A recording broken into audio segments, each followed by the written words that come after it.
And now, ladies and gentlemen, from the heart of the Inland Empire, right here in sunny Southern California, it's Robert Cardoza Live, where we talk about politics, money, and you.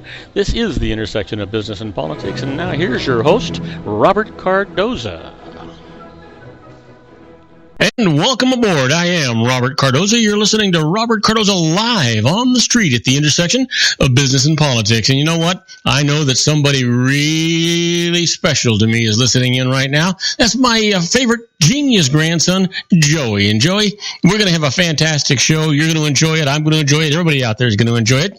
I want you to know that at 3:01 p.m. Pacific time, it's currently 62 degrees out here in the heart of the Inland Empire in sunny Southern California. It's on its way down to 47 degrees. But you know what? Let's get right into the show because it is going to be fantastic. Joey's going to enjoy it. I'm going to enjoy it. You're going to enjoy it. We got a lot of guests on today. So you know what? Let's just tell you a little bit about it. We're going to do what's in the news like we always do. New legislation, the IRS loses, and we'll continue our segment, the tribute to the late, great Paul Harvey and the rest of the story. Today's story, really interesting. It's the body behind the voice. You're not going to want to miss it. It's a fantastic voice that we're going to be talking about.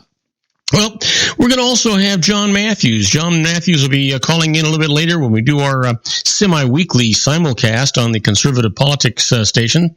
And then a little bit later on, we'll be here with David Garrett. David Garrett and I will be discussing California's new prostitution law and how it affects minors. You're going to find this really, really interesting. And Sean Lefebvre, our Geared for Wellness guru, is going to be calling in. He's very interested in that particular thing. He actually brought that subject up last Tuesday and sent me some information on it, and I told him I'd pass it by our legal guru, David Garrett, and that's exactly what we're doing. So you know what? It's going to be a great show, interesting show. We got a lot of stuff, so let's go ahead and get right to it. First off, Trump briefing is underway on classified Russia hacking report. A briefing from the nation's top intelligence officials and President-elect Donald Trump was underway today, a meeting in which the officials plan to make their most detailed and persuasive case yet that Russia's government interfered in the November election. Without seeing the intelligence, Trump dismissed the findings and told the New York Times the focus on Russia's involvement is political. It's a political witch hunt by adversaries who are embarrassed that they lost the election. They got beaten very badly in the election, Trump told the Times. They are very embarrassed about it. To some extent, it's a witch hunt. They just focus on this. Well, the officials, Director of National Intelligence James Clapper, CIA Director John Brennan, and FBI Director James Comey were prepared to point to multiple motives for Moscow's alleged meddling as they briefed Trump on their classified report today in New York City. They briefed senior lawmakers Friday morning. President Barack Obama received a briefing on Thursday. A declassified version of the report is expected to be released later this afternoon. It's already been released, actually, according to one U.S. official who wasn't authorized to comment publicly and requested anonymity, which they always do. You know what? This kind of stuff leaks and then all kinds of hell breaks loose. So that's kind of what goes on. You know, the gist of the briefing is it looks like Putin did order the effort to help Trump and hurt Clinton in the U.S. report, and that's really what was going on out here. What Trump does about it or doesn't do about it, well, you know what? I'm not so sure that it ought to be a priority that's going on, other than, you know, I think when we're talking to John a little bit later, John Matthews, we're going to probably say something about, well, you know what? Yeah, Russia's guilty of this, but then so is Germany and so is France, and so are we, the United States. We all do the same stuff. We all try to get an upper hand. Doesn't mean that we have to like it. Doesn't mean that we have to condone it. But we certainly need to respect each other's democratic electoral processes and not interfere with the workings of government. Although, if indeed you do believe that Russia is our enemy and our allies are allies and nothing more than that, then you need to protect yourself and you do whatever is necessary for that to happen. You know, Russian President Vladimir Putin did order a hidden campaign to influence America's presidential election in favor of Donald Trump over Hillary Clinton. U.S. intelligence agencies declared today in the government's first formal allegation in support of sensational claims that Trump and his supporters have staunchly vigorously resisted. Well, you know what? We'll see what Trump has to say now. He's kind of a loose cannon. I'm not sure exactly what he may or may not say. I do know that he said something about we're going to need to do some kind of an investigation. Hopefully, he'll hold true with that. There's no question about it. Well, unfortunately, there are 5 dead and 8 wounded in an airport shooting in the United States, and a U.S. veteran was arrested for this. An arriving airline passenger with a gun in his luggage opened fire in a baggage claim area at the Fort Lauderdale airport today, killing 5 people and wounding 8 before throwing his weapon down and lying spread eagle on the ground, authorities and witnesses said. The gunman, identified by authorities as 26-year-old Esteban Santiago of Anchorage, Alaska, an Army National Guard veteran who served in Iraq, was immediately taken into custody. His brother said he had been receiving psychological treatment recently. The attack sent panicked passengers running out of the terminal and into the tarmac, baggage in hand, and forced the shutdown of the entire airport. People started kind of screaming and trying to get out of any door that they could or hide under the chairs. A witness, Mark Lee, told the MSNBC he just kind of continued coming in, just randomly shooting at people. No rhyme or reason to it. Authorities said the motive was under investigation. Well, this could be someone who is mentally deranged, or in fact, it could be someone who had a much more sinister motive that we have to worry about every day. And that is terrorism, said Senator Bill Nelson of Florida. We can't conclude that that's not the case. President Barack Obama was briefed by his Homeland Security advisor. The White House said, you know what? We'll see what happens. It's another situation where it's just a travesty. There seems to be so much killing going on. My grandson Joey actually looked this up the other day, and there are thousands of killings every day, every month, and every year, just here in the United States. It's just unconscionable what's going on.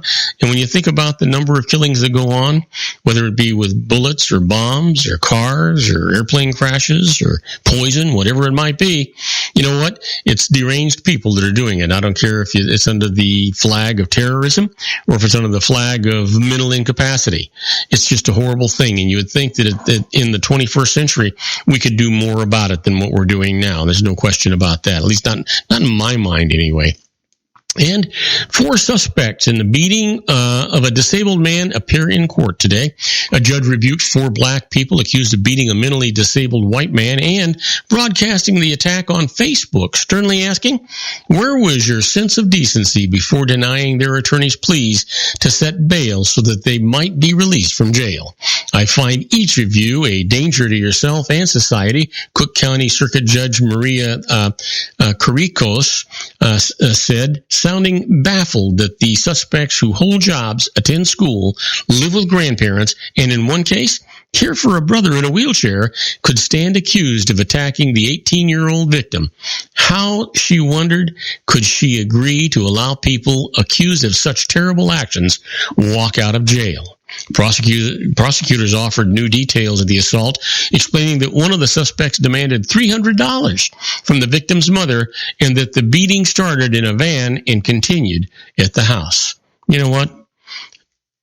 What kind of a world is this? I grew up in a much nicer world, a more pristine world, a safer world.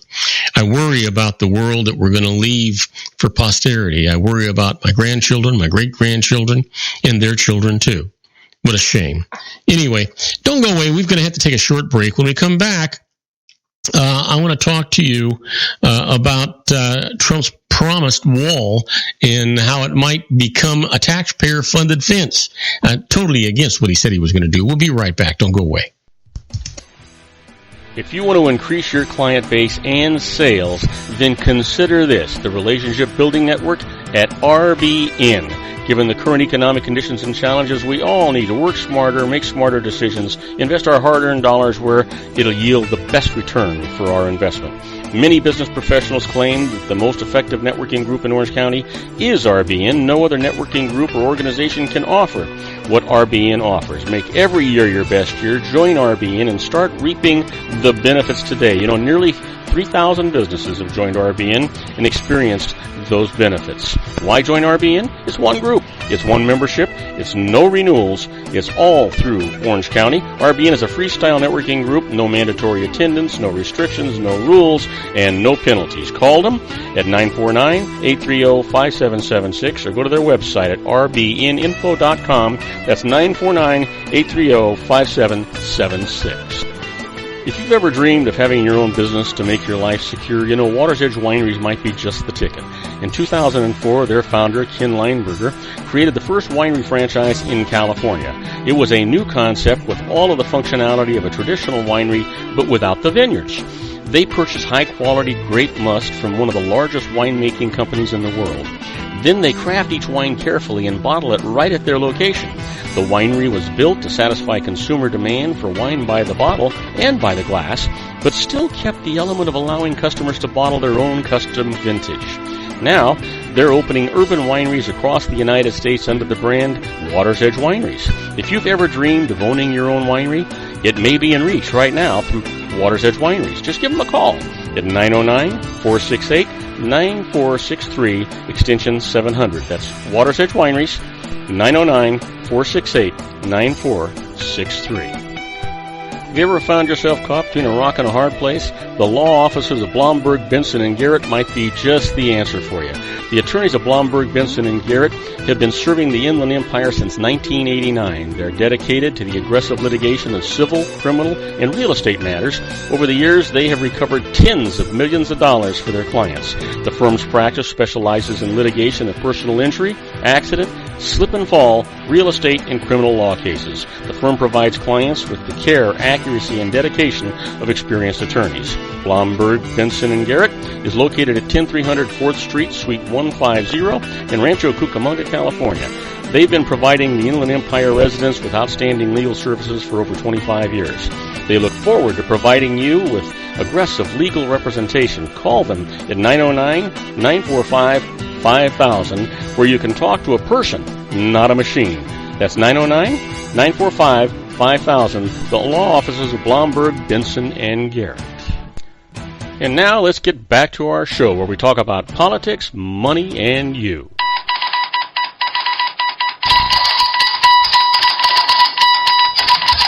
And I am Robert Cardoza. You're listening to Robert Cardoza live on the street at the intersection of business and politics. And we're talking news. You know what? Will Trump's promised wall become a taxpayer-funded fence? Just wonder. You know what? It was a signature promise of his campaign. Donald Trump vowed to build an impenetrable concrete wall along the southern border, and Mexico was going to pay for it. Now, as he nears inauguration, that wall is sounding increasingly like it could end up a fence, and his team and congressional Republicans are hatching a plan in which taxpayers, at least initially, would have to foot the bill. Trump and his aides insisted today the president-elect wasn't breaking with his campaign vow. Nothing has changed from our perspective, said top Trump advisor Kellyanne Conway. In an interview with CBS, she said Congress was taking it on themselves to explore different options to pay for the wall and voiced no objections. Trump was more direct. The dishonest media does not report that any money spent on building the Great Wall for sake of speed will be paid back by Mexico later, he tweeted.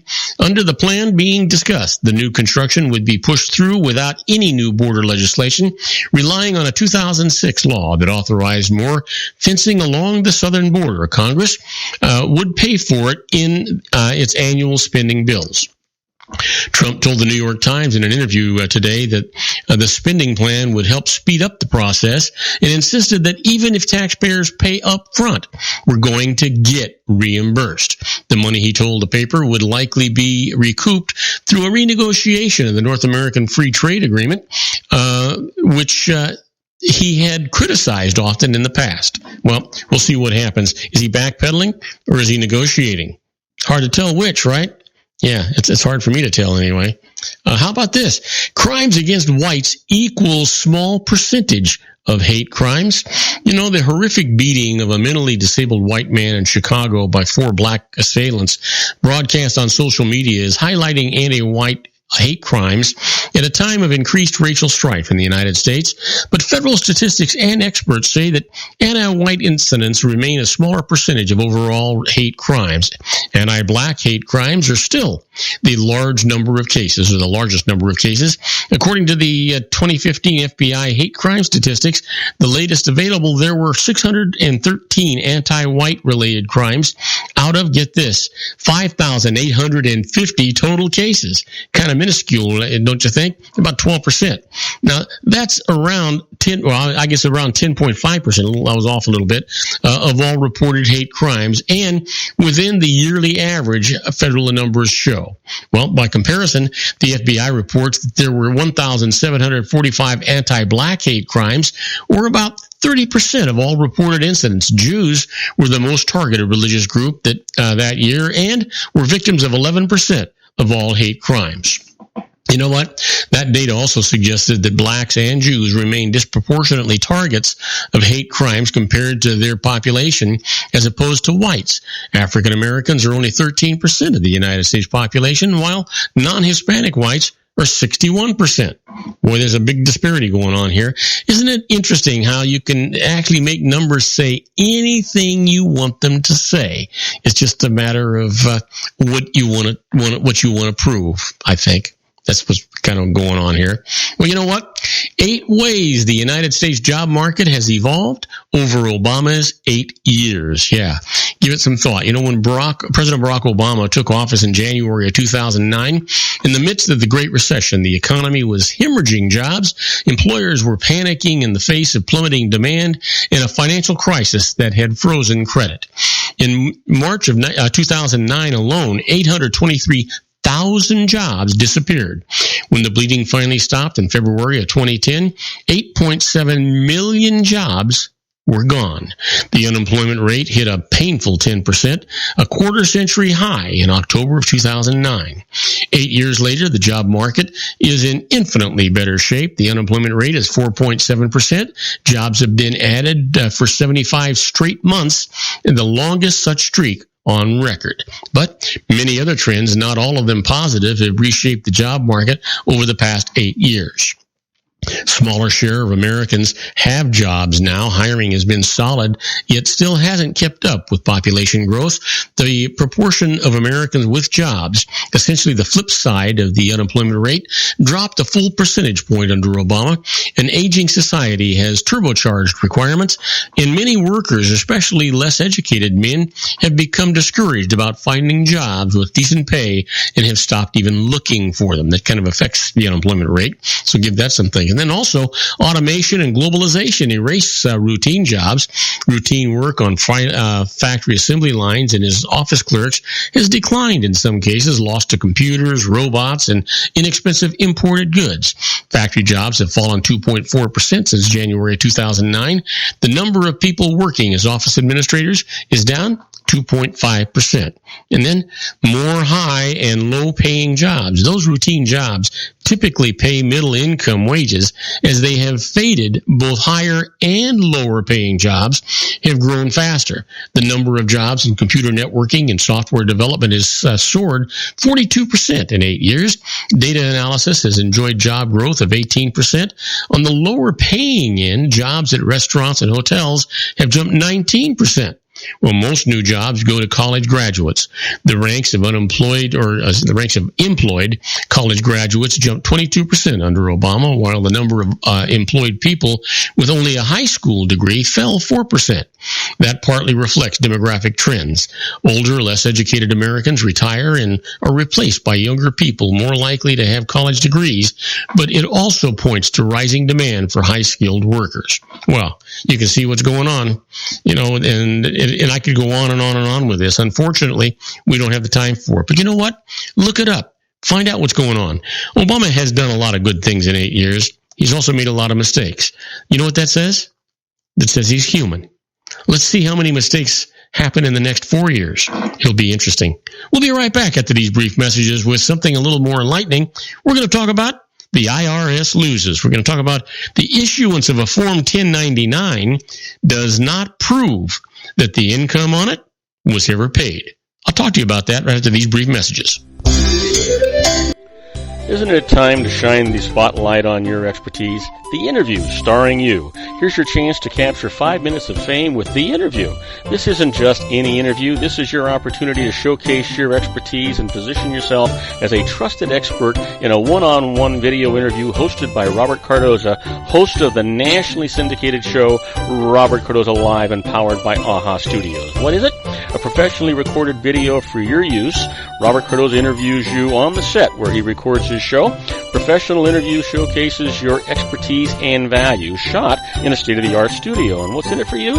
Gain credibility as an expert, earn the trust of your target market, educate in a way that intrigues your audience, gain a powerful marketing tool that offers dozens of uses, website, video sharing sites, social media, email, DVDs, direct mail, lobby video, resumes, profile building, all that kind of stuff.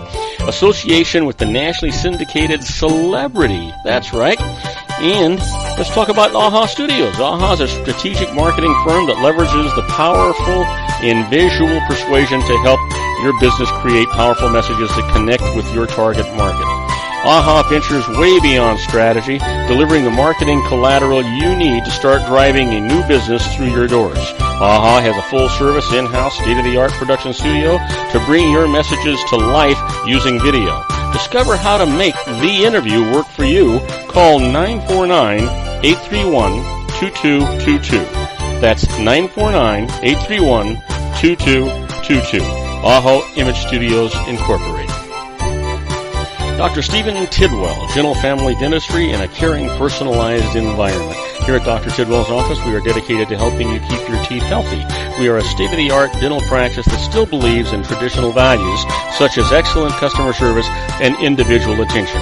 We have a special welcoming offer for you for just $39, a complete exam, personal consultation, professional cleaning, and all necessary x-rays. That's a $266 value for $39. Dr. Tidwell has 2 convenient locations and experienced staff to provide you with professional care and personal attention that you deserve. Call today. Don't delay. A great smile another day. Call 909-944-7308. That's 909-944-7308 for Rancho Cucamonga or San Bernardino. Joel Saltzman is Dr. Wireless. He has turned his considerable expertise into consumer credit risk and wireless security into a highly specialized independent web-based consulting enterprise targeting consumer credit risk analysis and wireless transactional security and monitoring. He works as a wireless analyst, veteran independent agent, and consumer liaison for most wireless telecom carriers and equipment manufacturers. For more than 20 years, corporate and private clients and media audiences have counted on his unvarnished advice while weighing the technology, performance, and cost differences between Sprint, Nextel, AT&T, Verizon, and T-Mobile. Joel specializes in setting up mobile wireless hotspots to be used for disaster preparedness, business continuity, and mobile wireless merchant processing solutions. Call Dr. Wireless at 310-400-4900 or go to his webpage at drwireless.com. Again, call 310-400-4900 or his webpage at drwireless.com. You'll be glad you did. And now, back to our show.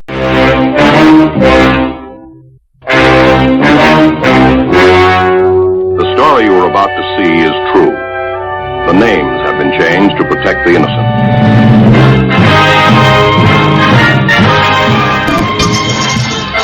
And I am Robert Cardoza. You're listening to Robert Cardoza Live on the street at the intersection of business and politics. We're at 3:24 p.m. Pacific time. Currently 63 degrees here in the heart of the Inland Empire in sunny Southern California. It's down from 64 degrees, not much difference, but it's on its way to 46 degrees here in the heart of the Inland Empire.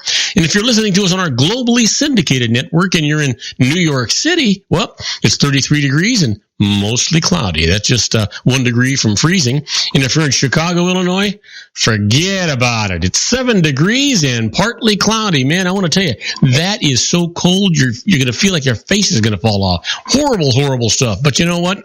My son-in-law comes from Chicago. He loves that area. And, if you've ever been to Chicago, you know there's the Windy City's a fun place to be.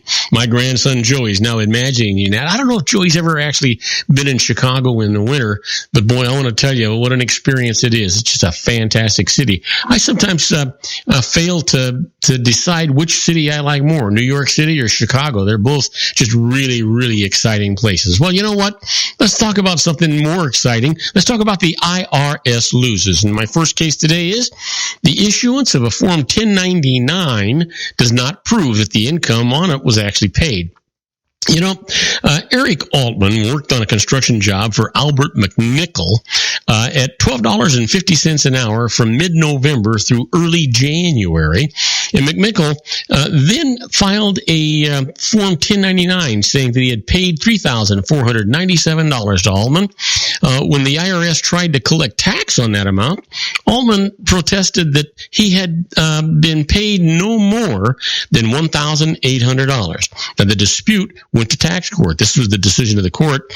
A 1099 does not by itself prove payment of income. Here, Altman credibly testified that he had worked only 35 hours a week and took time off for Thanksgiving and Christmas, leading to that $1,800 number. The IRS produced no evidence supporting the larger number, so Altman's lower number is accepted by the courts. You know, sometimes the IRS just tries to spread its wings a little bit. That 1099 is nothing more than a piece of paper giving information. It doesn't say that it's absolutely certified and accurate. Here's one for you. The IRS concedes. Now, you've heard me say it many times. They only concede when they're pretty sure they can't prevail in court. That's what's going on here. Amounts paid into an IRA are restorative, not excess contributions. You know, here's the deal. A woman's IRA was depleted when her investment advisor made improper investments for it and made personal use of her IRA funds. When the wrongdoing was discovered, she sued him, his employer, and related parties. Now, the suits and threatened suits resulted in her receiving awards and settlement amounts, and she deposited them in her IRA. She then asked the IRS for a ruling that these were not prohibited excess contributions to the IRA. Now, the IRS says this: the payments compensated for loss of IRA value due to wrongdoing, so they are restorative and not subject to normal contribution limits. You know what? If they'd have tried to fight that, they'd have lost that in court. Didn't have a chance. No way would they have a chance for that. You know, here's one for you. The IRS loses. A yacht captain is entitled to foreign earned income exclusion. Where do you get this one? You know, Myron Struck was captain of a private yacht that sailed primarily in foreign waters. Now, he owned a house in California, claimed the property tax homeowner's exemption for that house, and kept bank accounts and a driver's license in California. When Struck claimed the foreign earned income exclusion for his salary, the IRS said that he had no tax home abroad, so he wasn't qualified for it. So he went to court, get some satisfaction. This is what the judge said. Struck lived on the yacht and rented out that California house, so he did not have a home in the United States. Now, the yacht's log showed that he was in foreign waters for 330 days during the year, so he meets that tax code's requirement and receives that exclusion. Now, just in case you think that's a no big deal kind of thing, that means that he gets to exclude about $125,000 from income tax. That, my friends, is a big deal. I mean, if he's a single guy, that means that about $40,000 in federal taxes, and since he's a California resident, it's another 9.3% in California taxes, so it's another $12,000 in California taxes. It's a doggone big deal. Well, you've heard me talk about being a fly on the wall when the IRS is doing stuff. So we're at right now with this segment we call Inside the IRS. It's a little bit like the Twilight Zone. Yeah, my grandson Joey likes the Twilight Zone.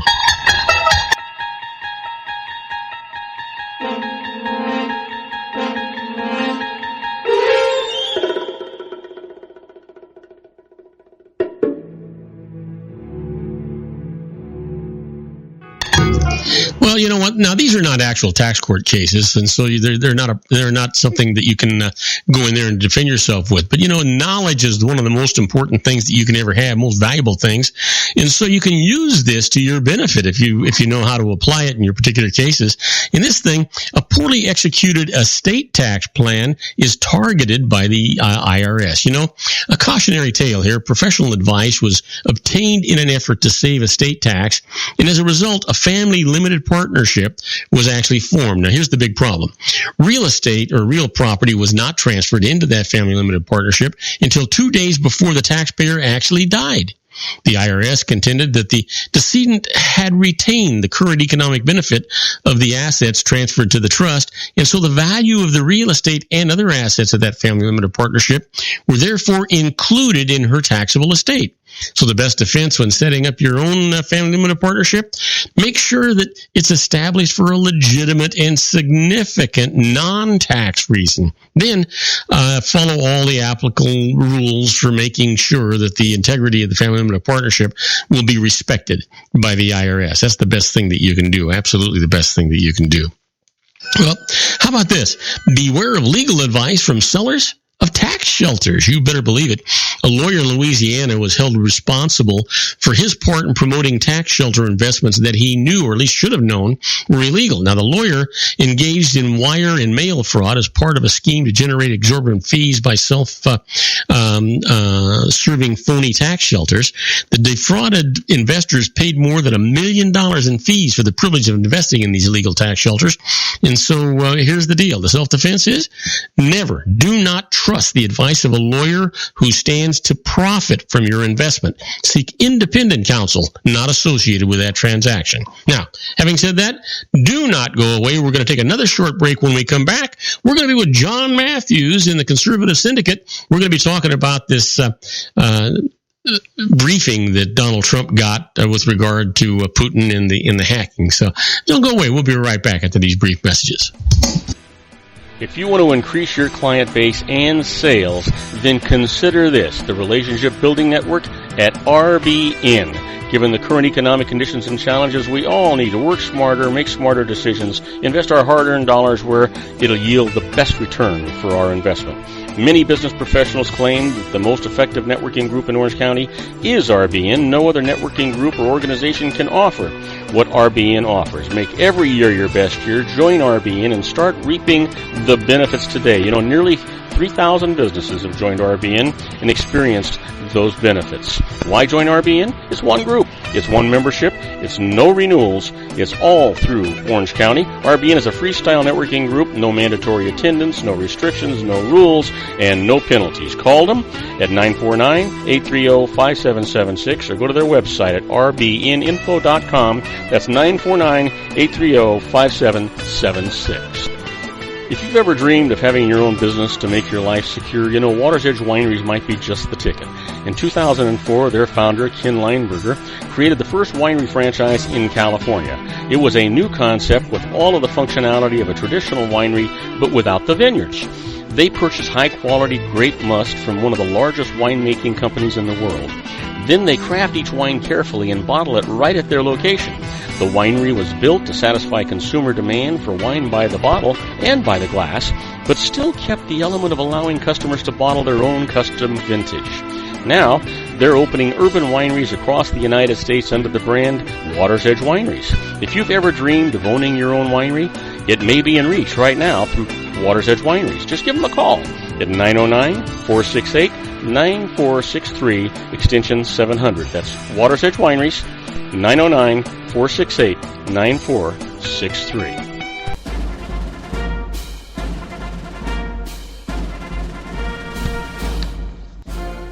And now, ladies and gentlemen, coming to you from the basement of his strategic planning room located at his political hideaway in Los Angeles County, the dedicated man who stands and serves the political conscience of our nation, Mr. John Matthews. And I am Robert Cardoza. You're listening to Robert Cardoza live on the street at the intersection of business and politics. We're at 3:34 p.m. Pacific time, currently 63 degrees here in the heart of the Inland Empire in sunny Southern California. It's on its way down to 46 degrees.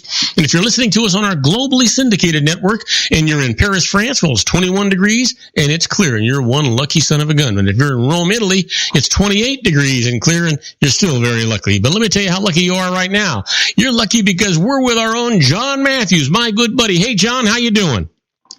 I'm doing just great. Happy New Year to you and your family and all your listeners. Well, thank you very much. You know what? And on behalf of the listeners, I'll tell you what, missed talking to you, although it was, you got to admit, John, it was kind of nice to have the holidays off, right?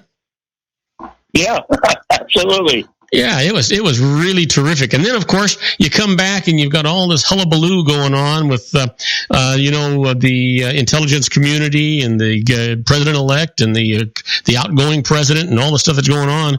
And now, I don't know if you saw the news today that I didn't even realize it. It was ordered on December the 20th. Donald Trump, as the president-elect, ordered all ambassadors to vacate their embassies by January the 20th. Had you seen that?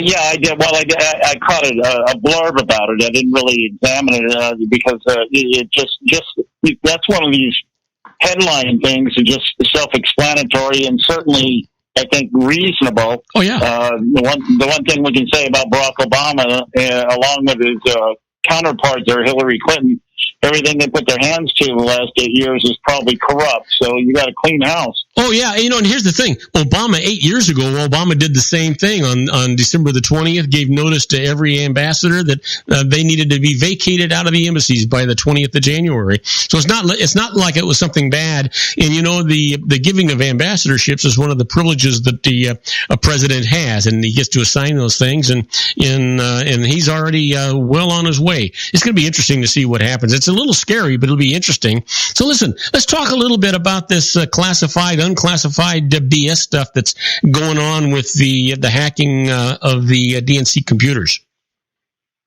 Well, there's several things, and what we've started to do on our show, it's just amazing how quick you start the new year out. You think you get a moment to have a breather, but you don't, just because of the way Obama's out here to protect his legacy right now at all costs. Oh, sure. And that's what this whole thing is about. This isn't even about Hillary Clinton losing the election. Oh, no. It's about the fact. John, nothing they do, nothing they say, nothing actually had an effect on the voter that actually did the voting. Nothing they do is going to change anything. Well, that's the point, and that's why it's a safe narrative.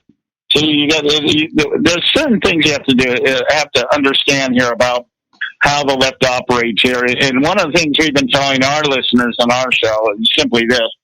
You have to understand the new word, the new buzz phrase out there is fake news. Yeah. And you really have to understand what fake news is and be able to, when you read it, to see the signs and elements that identify it as fake news.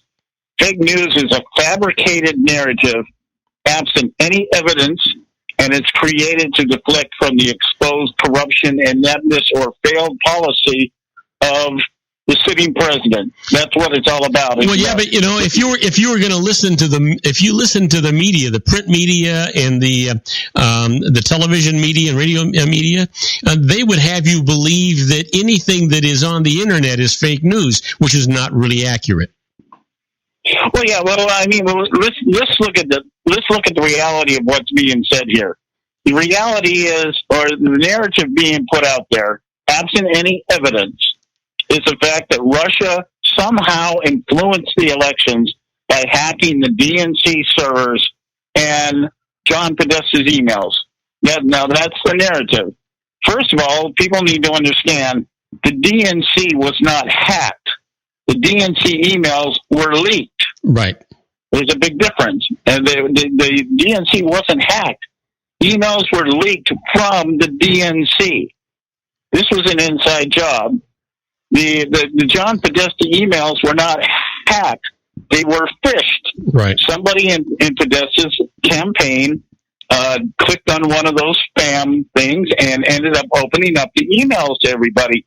those were then transferred over to WikiLeaks. What they're trying to tell us now is that everything revolved around the Russians' involvement, and then the Russians, through a third party, gave everything to WikiLeaks. That's how they're saying. And now they're hiding under the cover of classified information. They've got all this classified information that nobody's ever going to see. Well, the interesting thing here, John, is that I was reading that. I've read as much as I could on this today, and they talk about that. Putin had ordered the effort to take place, but it seems to me that it's not just Russia doing this. Germany does it, France does it, Italy and Spain, and here's one for you. Even the United States does it, except that this one here hit home, and they hit the gold mine, and so we're making a big issue of it. But the truth is, everybody is doing it. What happened when the NSA got found with Snowden and on their deal, and found out that we were actually tapping Angela Merkel's cell phones and getting all the emails from other chief executives around the world? You know what? We tried to cover that up, didn't we? Well, to a bigger point, I can give you a better example of this. The idea being that somehow Russia influenced Americans to vote for Donald Trump rather than Hillary Clinton. And so the big argument here, or the screaming and shouting, is all about what? It's about Russia influencing the electoral process here in the United States. Where is and again, all on based on assessment, opinion, no facts, no evidence. Where's the outrage on Barack Obama injecting $350,000 into the campaign to unseat Benjamin Netanyahu, and to the point where he sends his campaign manager, Jim Messina, over there to head up the campaign? Now, that's documented. That's fact. Everybody knows that. Where's the outrage of the United States trying to influence the Israeli elections? Oh, yeah. Nobody's saying anything about that. Yeah, and again, go ahead. Yeah, and what I find really interesting, and just to kind of kick back to this classified, declassified hacking issue, I can't find the logic in classifying any of that information, keeping any of that information, if it's factual, away from the American people. Why not just go ahead and publish it and let us know what the heck's going on, unless there's something that you're hiding? Because it's not there. Yeah. It's not there. That, like you said, they're under the color of authority. They can send. Let's remember now, we're talking about the CIA and the FBI and the NSA. These people all supposedly specialize in what? Intelligence and counterintelligence. They do the same thing to other countries that they claim Russia did to us. Yeah. And so this is misinformation that is just being put out there, again, for the sole purpose of delegitimizing Donald Trump's campaign, because nobody wants to talk about Barack Obama's failure as a president. Nobody wants to talk about the 1,042 Democratic seats that were lost across the country at state legislation levels, not to mention the 60 seats they lost in the House and the 20 seats they lost in the Senate, or however many seats they lost. This is all to deflect from Obama's failure as a president for the last 8 years, and give the media the opportunity to rewrite the history of his administration to protect him. Well, let's go back. I want to go back to this declassified information just for briefly, and then we can go in any direction you want to go at. There was only one question that comes up to mind about this classified and declassified, and the fact that they don't have any information and they're declassified, is that after that briefing took place, Donald Trump did say that he wanted to order an investigation into the hacking. Why he's done another 180 here, unless he's just being Donald Trump again? Why is he doing that? Well, he is just being Donald Trump again. Yeah. If you really pay attention to Trump's style since he was elected, between now and the time that he steps into office in about 10 days, 11 days, whenever it is here, his strategy has been to not to outwardly just attack everybody like he did during his campaign. What he's trying to do now is try to give the impression that, I'm not really. Yeah, I can see somebody might have an argument there or whatever. He's just playing along. He's just playing along, saying, whatever you say, I'm not gonna say I agree with you. I'm not gonna say I'm gonna disagree with you. But I guarantee you, when he sits down for the first time in that Oval Office, he's going to gather his people around with him and say, okay, enough of this crap. Now, this is what we're going to do. And he's going to come out, I believe he's going to come out just all barrels blazing. And just, you know what? I certainly see him. Now, he can't touch James Comey right now because it's a term assignment. Yeah. But that CIA director is gone. The NSA director is gone. And I would go so far to say that I expect Trump to try to abolish the NSA. I think he's going to try to get rid of the FCC. I think he's going to really try to hack away some of these bureaucracies, because these are the things that are being used by the leftists to put out the propaganda that they want and to advance the narrative that they need in order to get Americans to willfully surrender our individual rights and allow the collectivism in government to do everything for us. That's the bottom line. People, you know what? That is the bottom line. Unfortunately, we got to take a break, John. But when we come back, I'd like to get your thought. My feeling is this, but I don't want you to answer this yet. My feeling is they need to get rid of all of these duplications, and we need to stick with the CIA and the FBI. That's all we really need. We don't need to have all this interference going on out there. I'd like you to answer that when we come back from these brief messages. Don't go away. We're talking to John Matthews in the Conservative Syndicate. We'll be right back. Isn't it time to shine the spotlight on your expertise? The Interview, starring you. Here's your chance to capture 5 minutes of fame with The Interview. This isn't just any interview. This is your opportunity to showcase your expertise and position yourself as a trusted expert in a one-on-one video interview hosted by Robert Cardoza, host of the nationally syndicated show Robert Cardoza Live and powered by AHA Studios. What is it? A professionally recorded video for your use. Robert Cardoza interviews you on the set where he records his show. Professional interview showcases your expertise and value, shot in a state-of-the-art studio. And what's in it for you? Gain credibility as an expert, earn the trust of your target market, educate in a way that intrigues your audience, gain a powerful marketing tool that offers dozens of uses, website, video sharing sites, social media, email, DVDs, direct mail, lobby video, resumes, profile building, all that kind of stuff. Association with the nationally syndicated celebrity. That's right. And let's talk about AHA Studios. AHA is a strategic marketing firm that leverages the powerful in visual persuasion to help your business create powerful messages that connect with your target market. AHA ventures way beyond strategy, delivering the marketing collateral you need to start driving a new business through your doors. AHA has a full-service, in-house, state-of-the-art production studio to bring your messages to life using video. Discover how to make The Interview work for you. Call 949-831-2222. That's 949-831-2222. AHA Image Studios, Incorporated. Dr. Stephen Tidwell, Gentle Family Dentistry in a caring, personalized environment. Here at Dr. Tidwell's office, we are dedicated to helping you keep your teeth healthy. We are a state-of-the-art dental practice that still believes in traditional values, such as excellent customer service and individual attention. We have a special welcoming offer for you for just $39, a complete exam, personal consultation, professional cleaning, and all necessary x-rays. That's a $266 value for $39. Dr. Tidwell has 2 convenient locations and experienced staff to provide you with professional care and personal attention that you deserve. Call today. Don't delay. A great smile another day. Call 909-944-7308. That's 909-944-7308 for Rancho Cucamonga or San Bernardino. Joel Saltzman is Dr. Wireless. He has turned his considerable expertise into consumer credit risk and wireless security into a highly specialized independent web-based consulting enterprise targeting consumer credit risk analysis and wireless transactional security and monitoring. He works as a wireless analyst, veteran independent agent, and consumer liaison for most wireless telecom carriers and equipment manufacturers.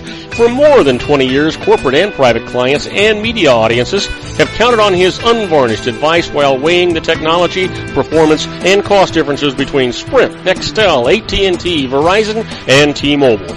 Joel specializes in setting up mobile wireless hotspots to be used for disaster preparedness, business continuity, and mobile wireless merchant processing solutions.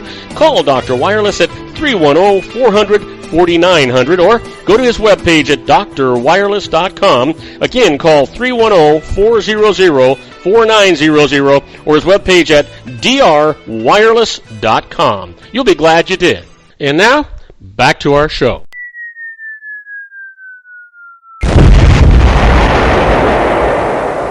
And I am Robert Cardoza. You're listening to Robert Cardoza live on the street at the intersection of business and politics. We're talking to my good buddy John Matthews in the Conservative Syndicate. And you know what, John and I, I always say we're talking politics and Conservative Syndicate, but the truth is what John and I really try to talk about or try to glean out of this information is some common sense that seems to have a tremendous lack of that coming out of here. What do you think, John? We were talking about the getting rid of the all of the duplications in the intelligent world and just keeping the CIA and the FBI being domestic, obviously, CIA being foreign. What do you think?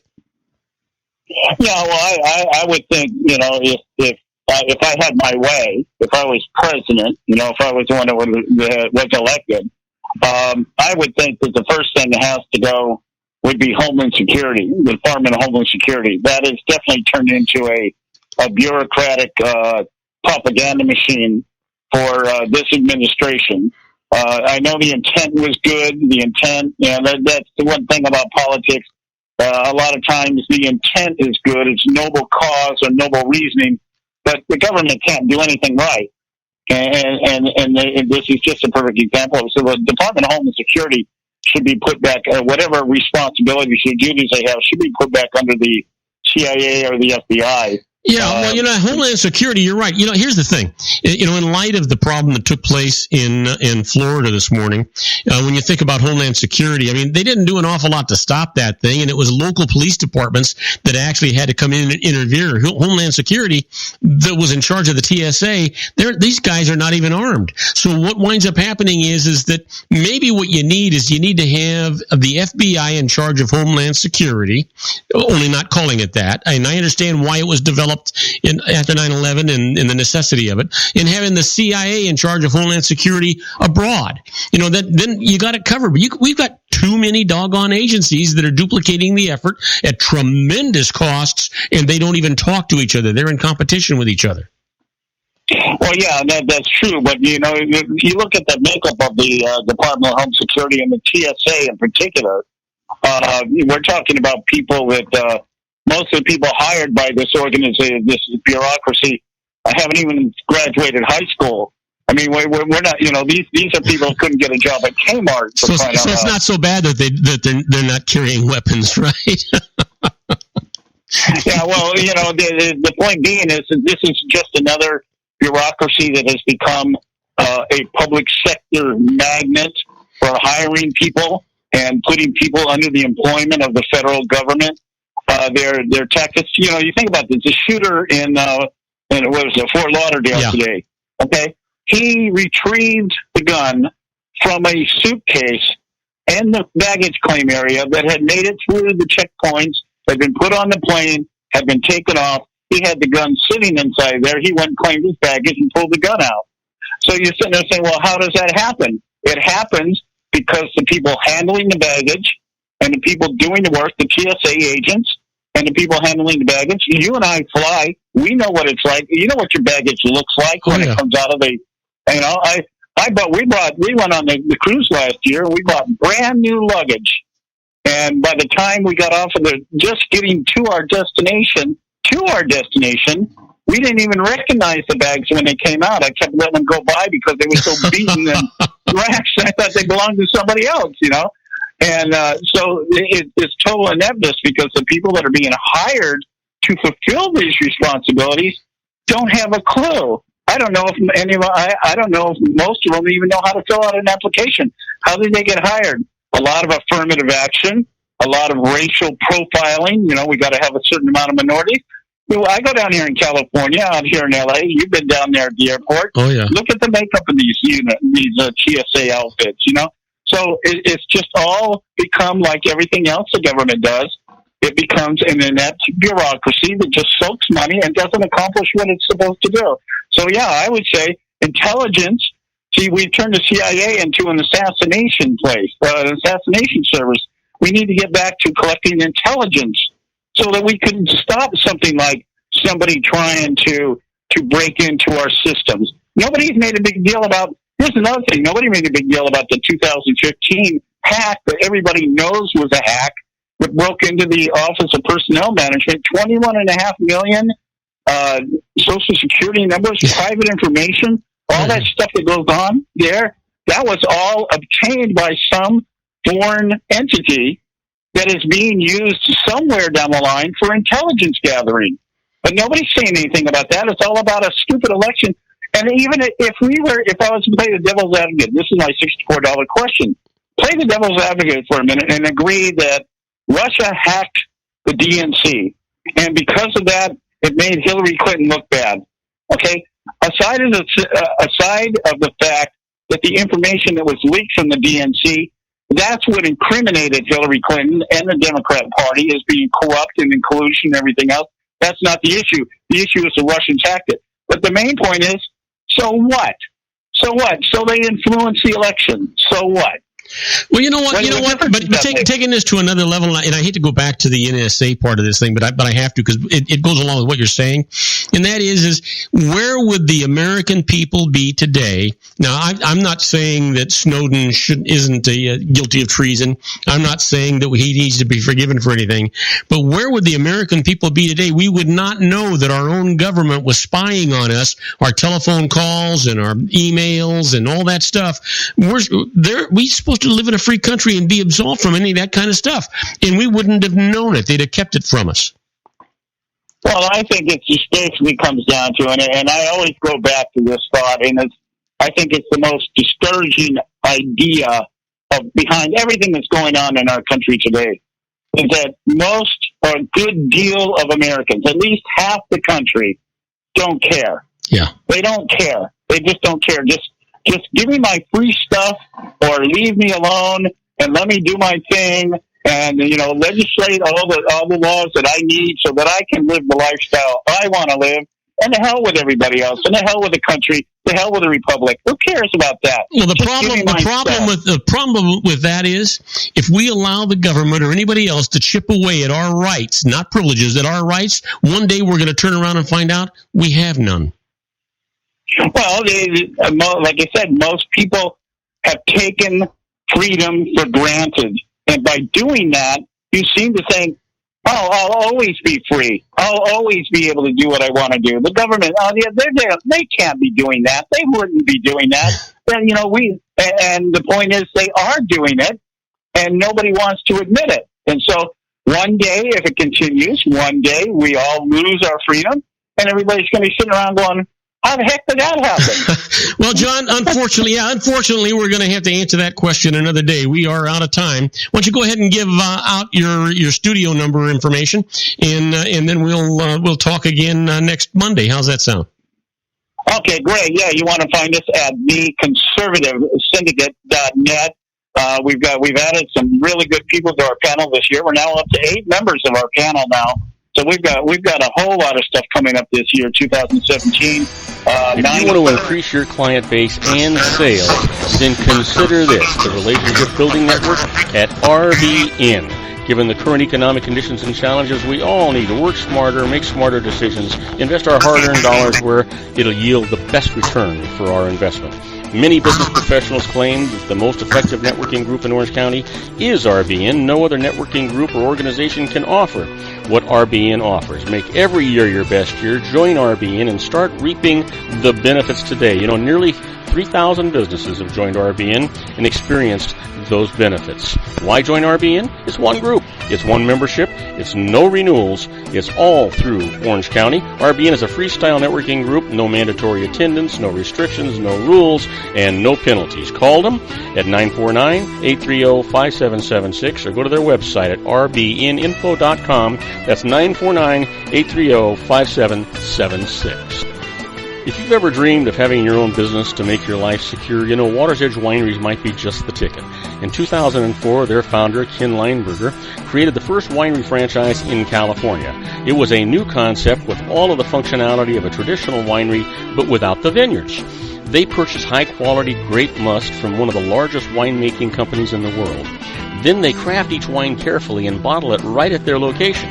The winery was built to satisfy consumer demand for wine by the bottle and by the glass, but still kept the element of allowing customers to bottle their own custom vintage. Now, they're opening urban wineries across the United States under the brand Water's Edge Wineries.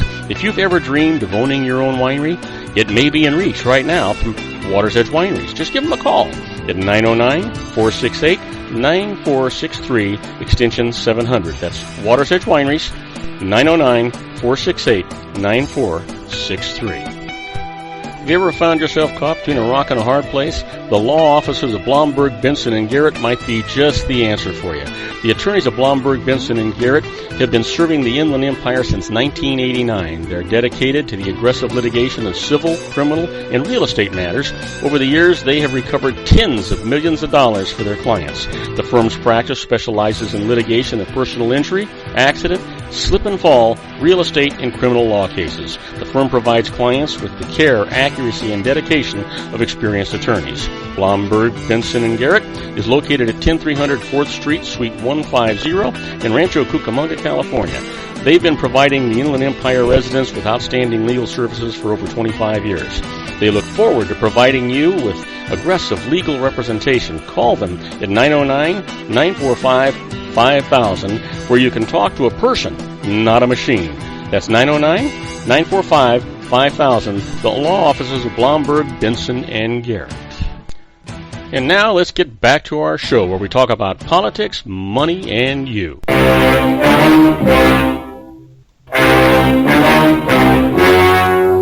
story you are about to see is true.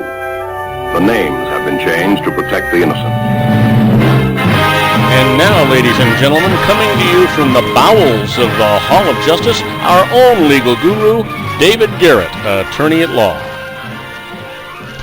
And I am Robert Cardoza. You're listening to Robert Cardoza live on the street at the intersection of business and politics. We're at 4:01 p.m. Pacific time. Currently 63 degrees here in the heart of the Inland Empire in sunny Southern California. It's on its way down to 47 degrees. And if you're listening to us on our globally syndicated network and you're in London, England, well, 43 degrees and it's overcast. And if you're in Vienna, Austria, listening to us, it's 16 degrees and it is clear. But right now, you know what? We've got an exciting show to bring to you.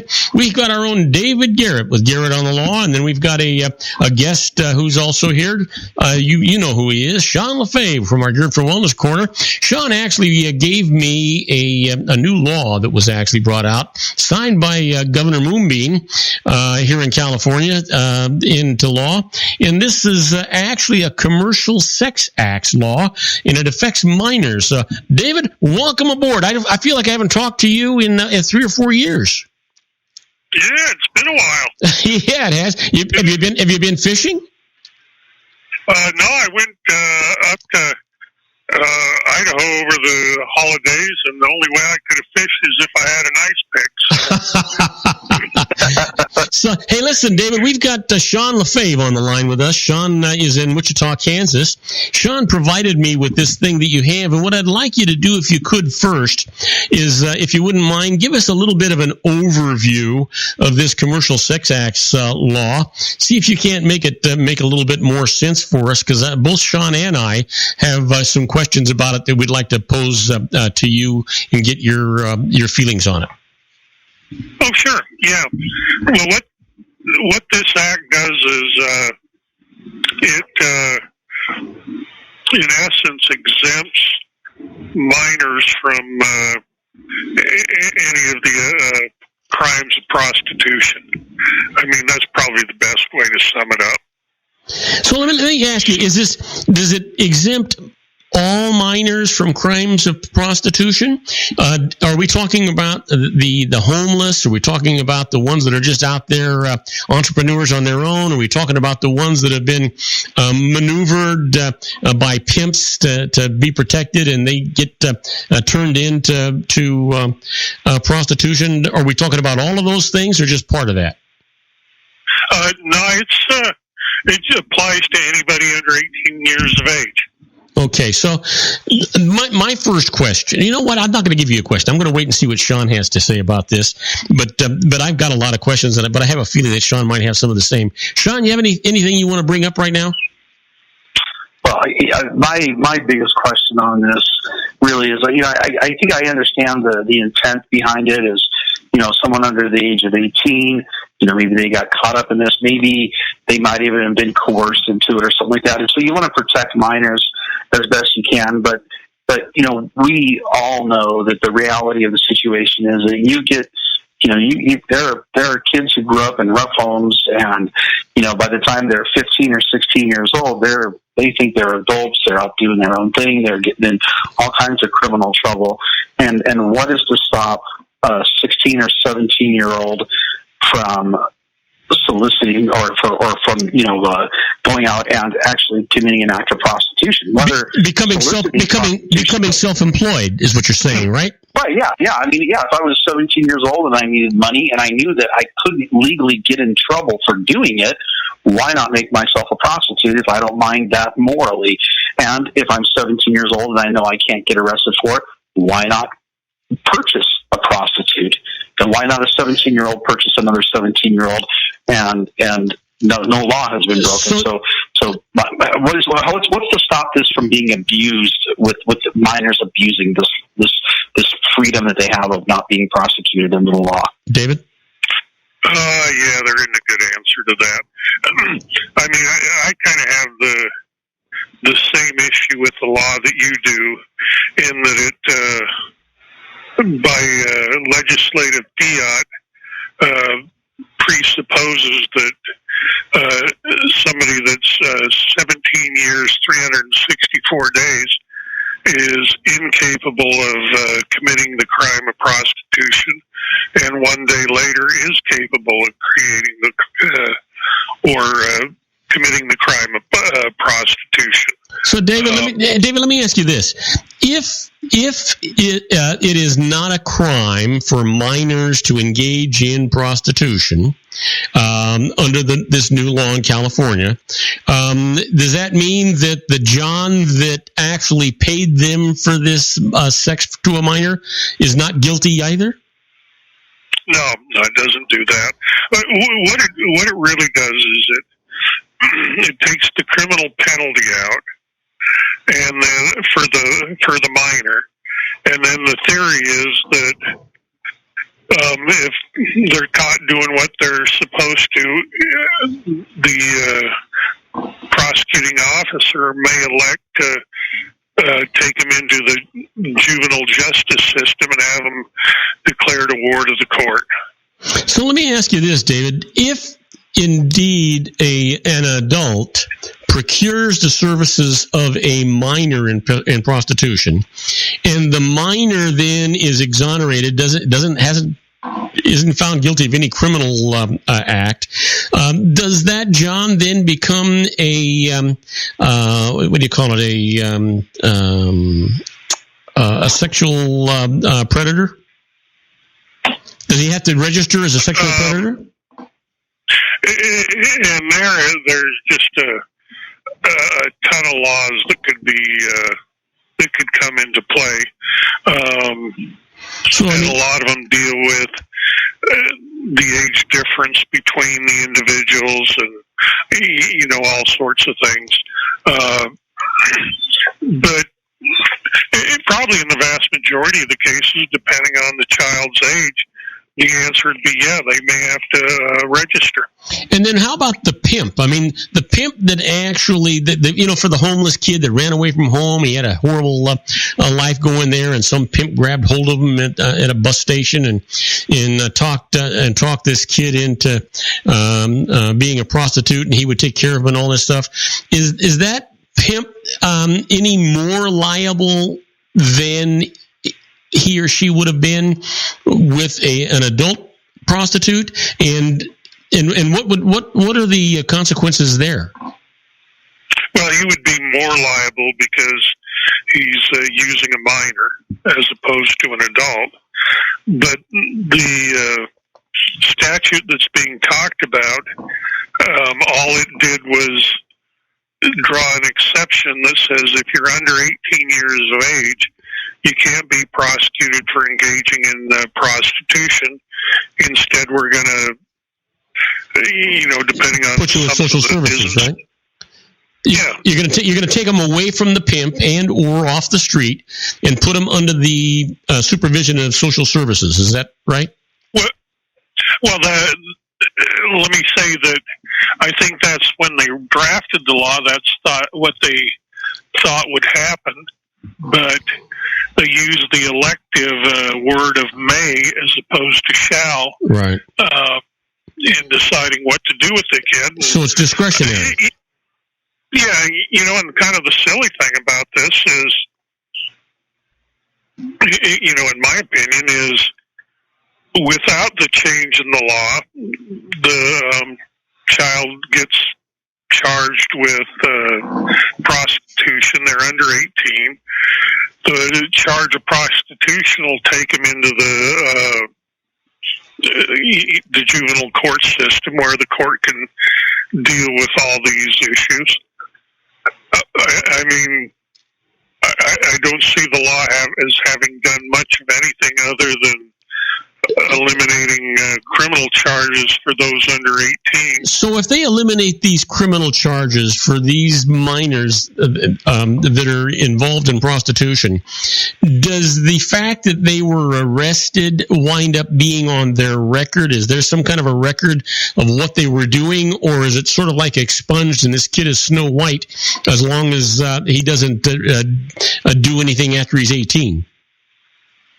Well, but that's the thing that makes this kind of silly is, generally speaking, juvenile records are not used for anything, whether you're convicted, arrested, or anything else. There's some exceptions when you get into the three-strike area, but that's not what we're talking about here. So, I mean, so what if somebody that was 17 got picked up for prostitution? Once they get over 18, that juvenile record's inaccessible anyway.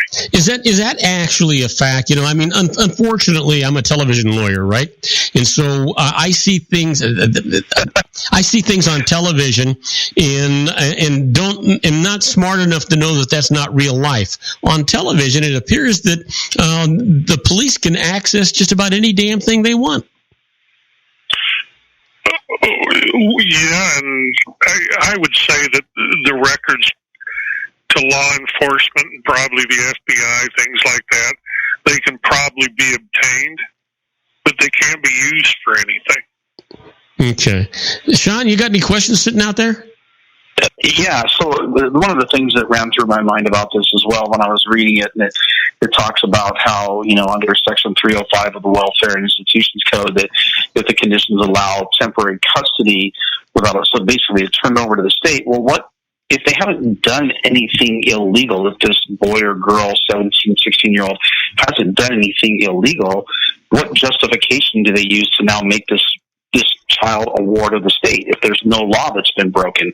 But they're, I mean, they're at this point a victim of if the John, as you call him, is over 18. Now that the child is now a victim of statutory rape, because in the state of California, it's illegal to have sex with anybody under the age of 18, no matter what age you are. So, other than this person has now become a victim, what justification do they use to temporarily hold this person as a ward of the state? Well, that is it. It's in essence the same as justification they use for those children that are abused in the home. I mean, the kid getting burned with a cigarette, or the minor's safety is the priority for the courts. Is that it? Right.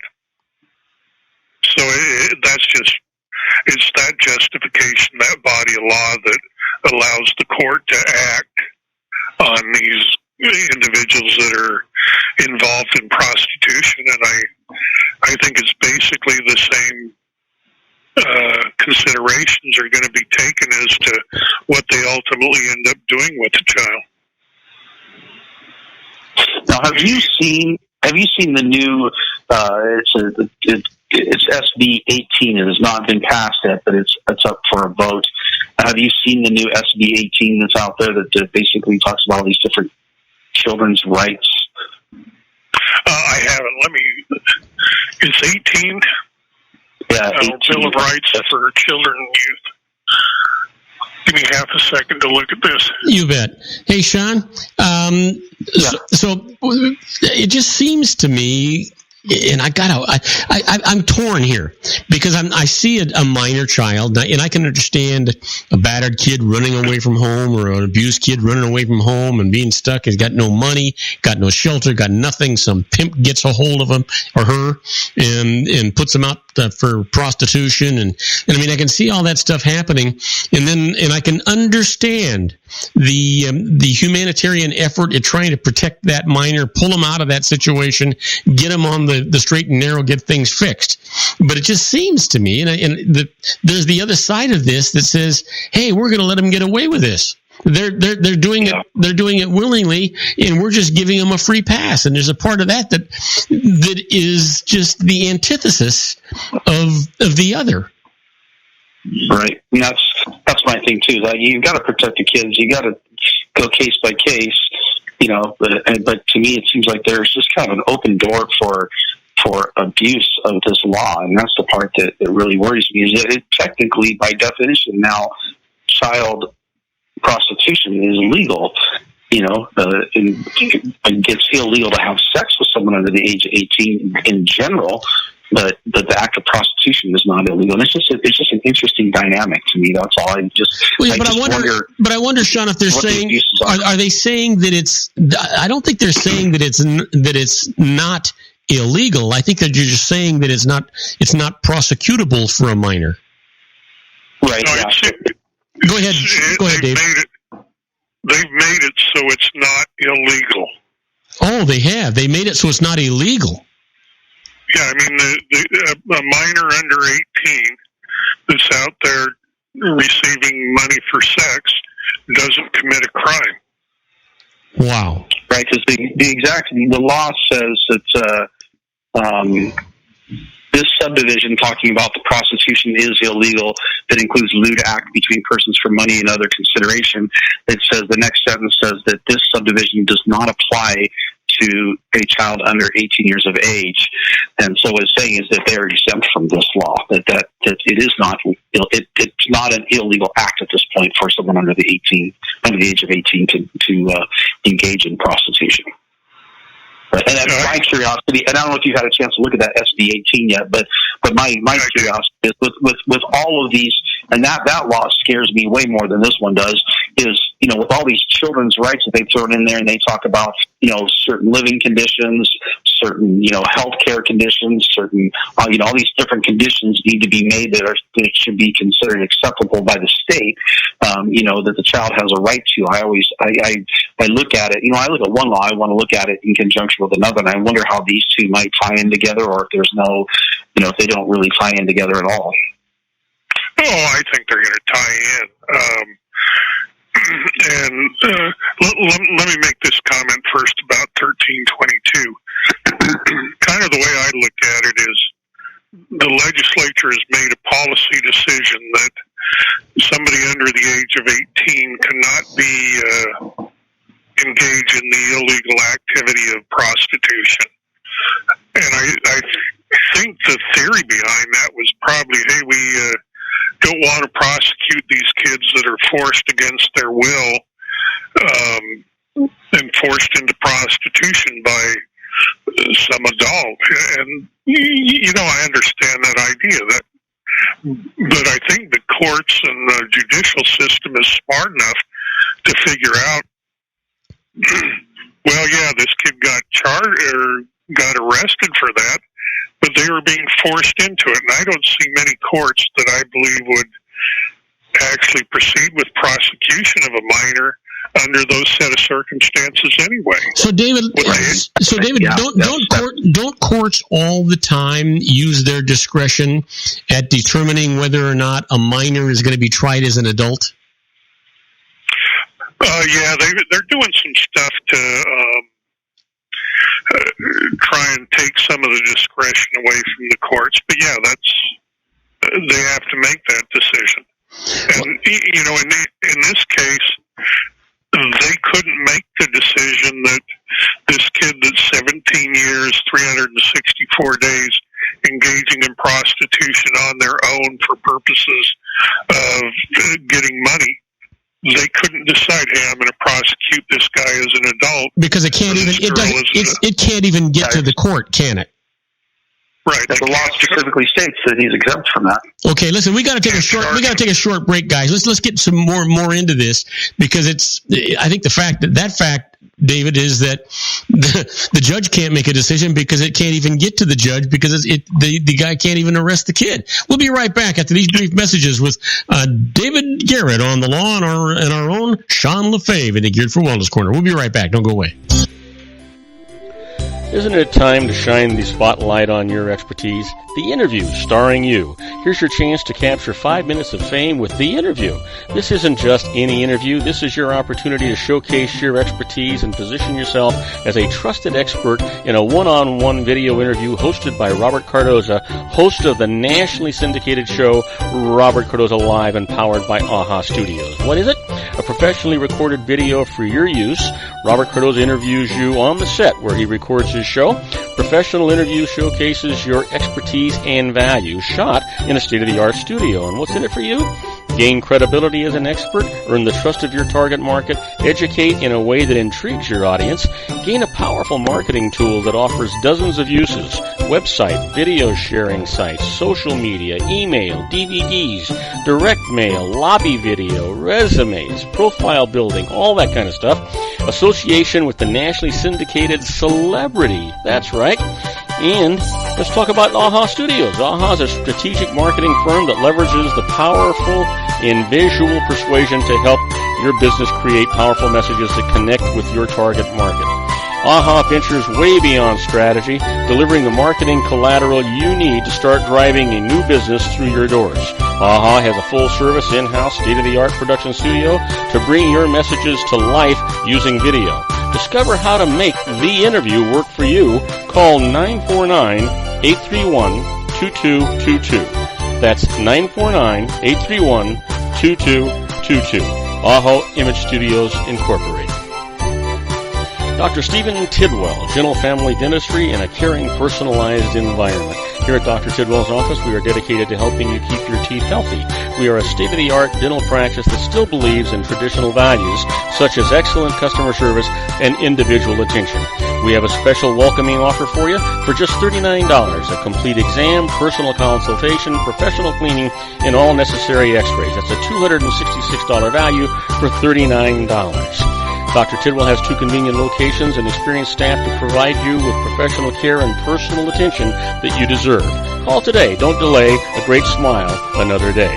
Call 909-944-7308. That's 909-944-7308 for Rancho Cucamonga or San Bernardino. Joel Saltzman is Dr. Wireless. He has turned his considerable expertise into consumer credit risk and wireless security into a highly specialized independent web-based consulting enterprise targeting consumer credit risk analysis and wireless transactional security and monitoring. He works as a wireless analyst, veteran independent agent, and consumer liaison for most wireless telecom carriers and equipment manufacturers. For more than 20 years, corporate and private clients and media audiences have counted on his unvarnished advice while weighing the technology, performance, and cost differences between Sprint, Nextel, AT&T, Verizon, and T-Mobile. Joel specializes in setting up mobile wireless hotspots to be used for disaster preparedness, business continuity, and mobile wireless merchant processing solutions. Call Dr. Wireless at 310-400-4900 or go to his webpage at drwireless.com. Again, call 310-400-4900 or his webpage at drwireless.com. You'll be glad you did. And now, back to our show.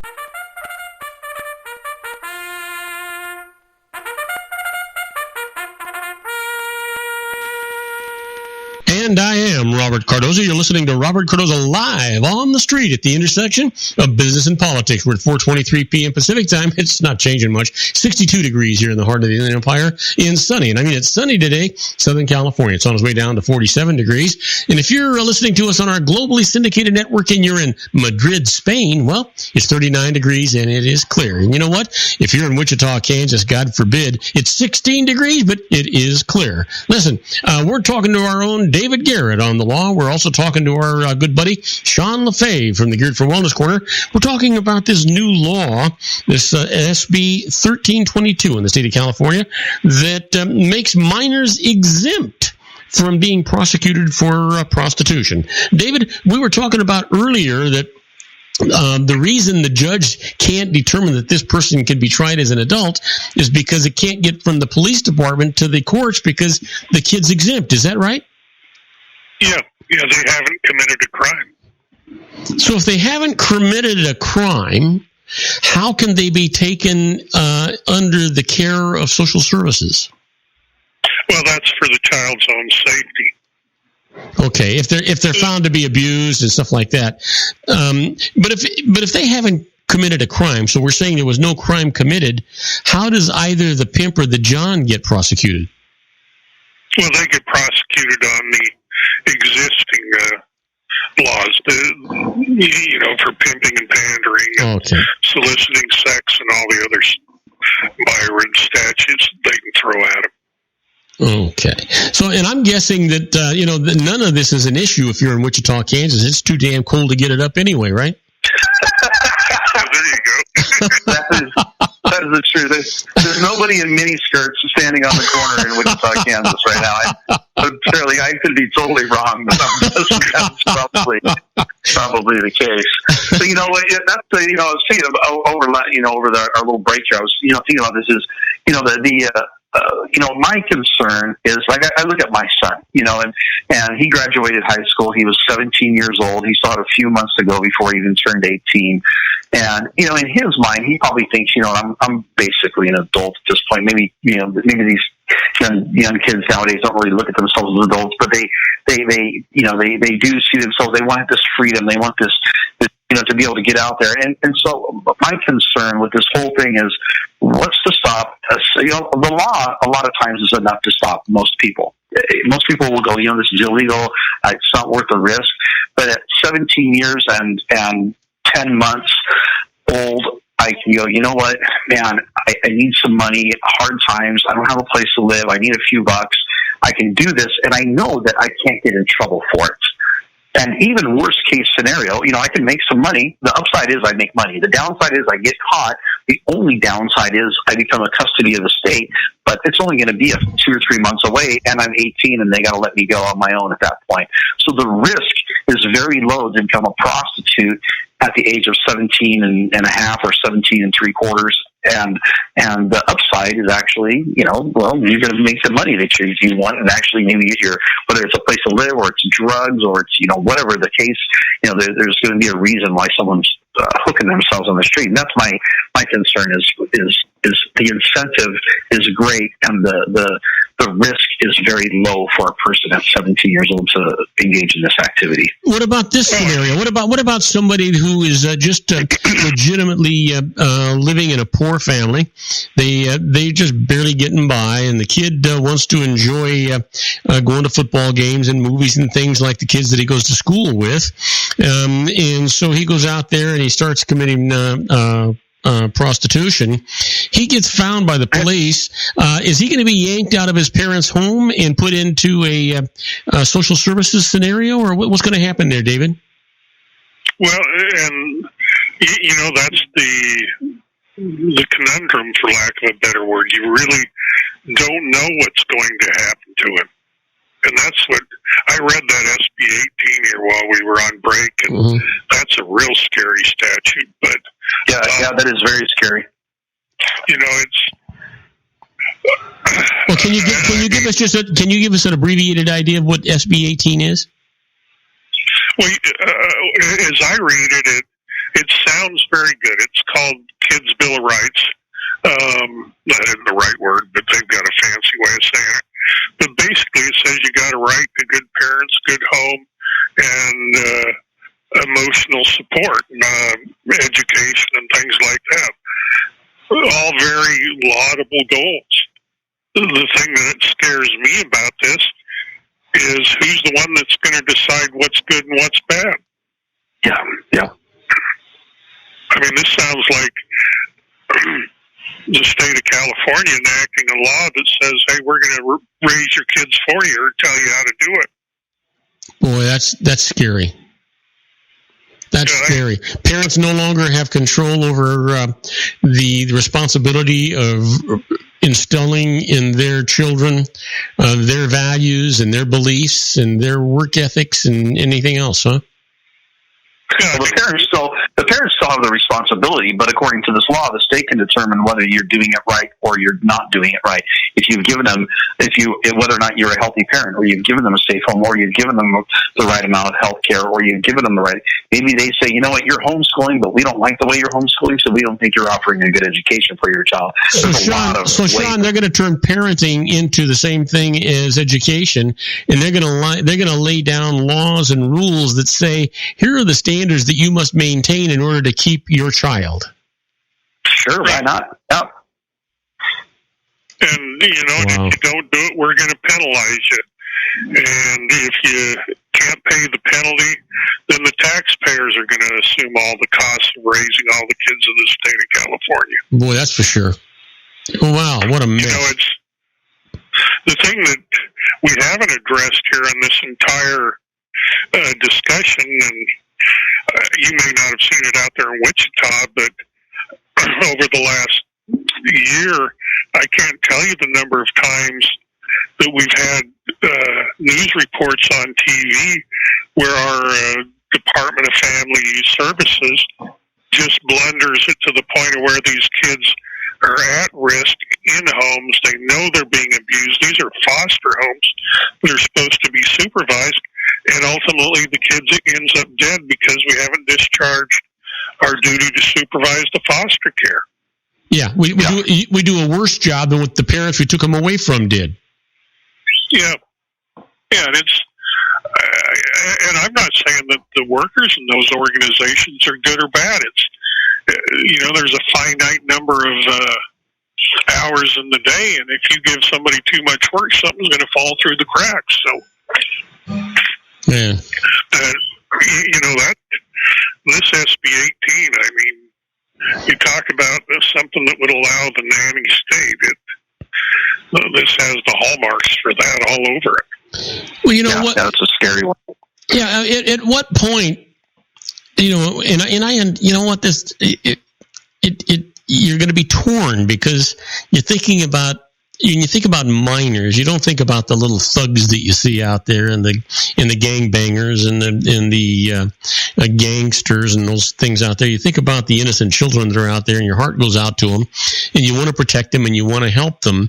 But you also worry about if they decide that minors are not subject to the laws of prosecution.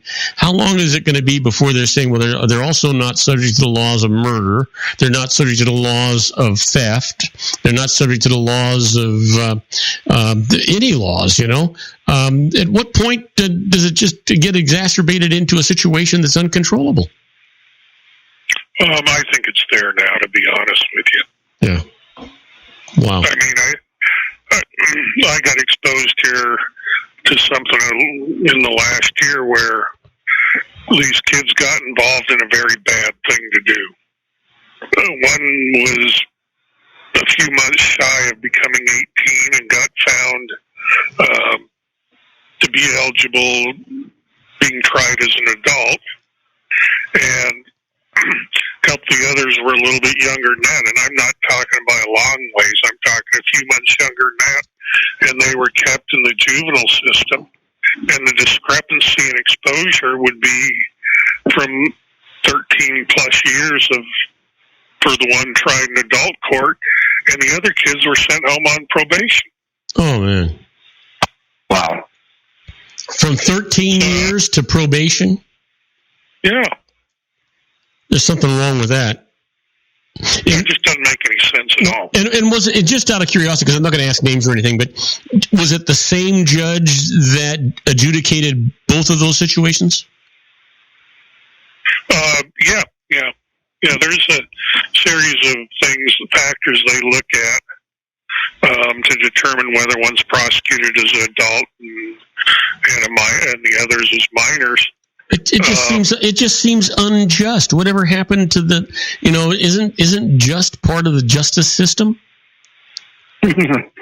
Well, you'd think similarly situated defendants ought to roughly receive the same penalty. Yeah. Wow.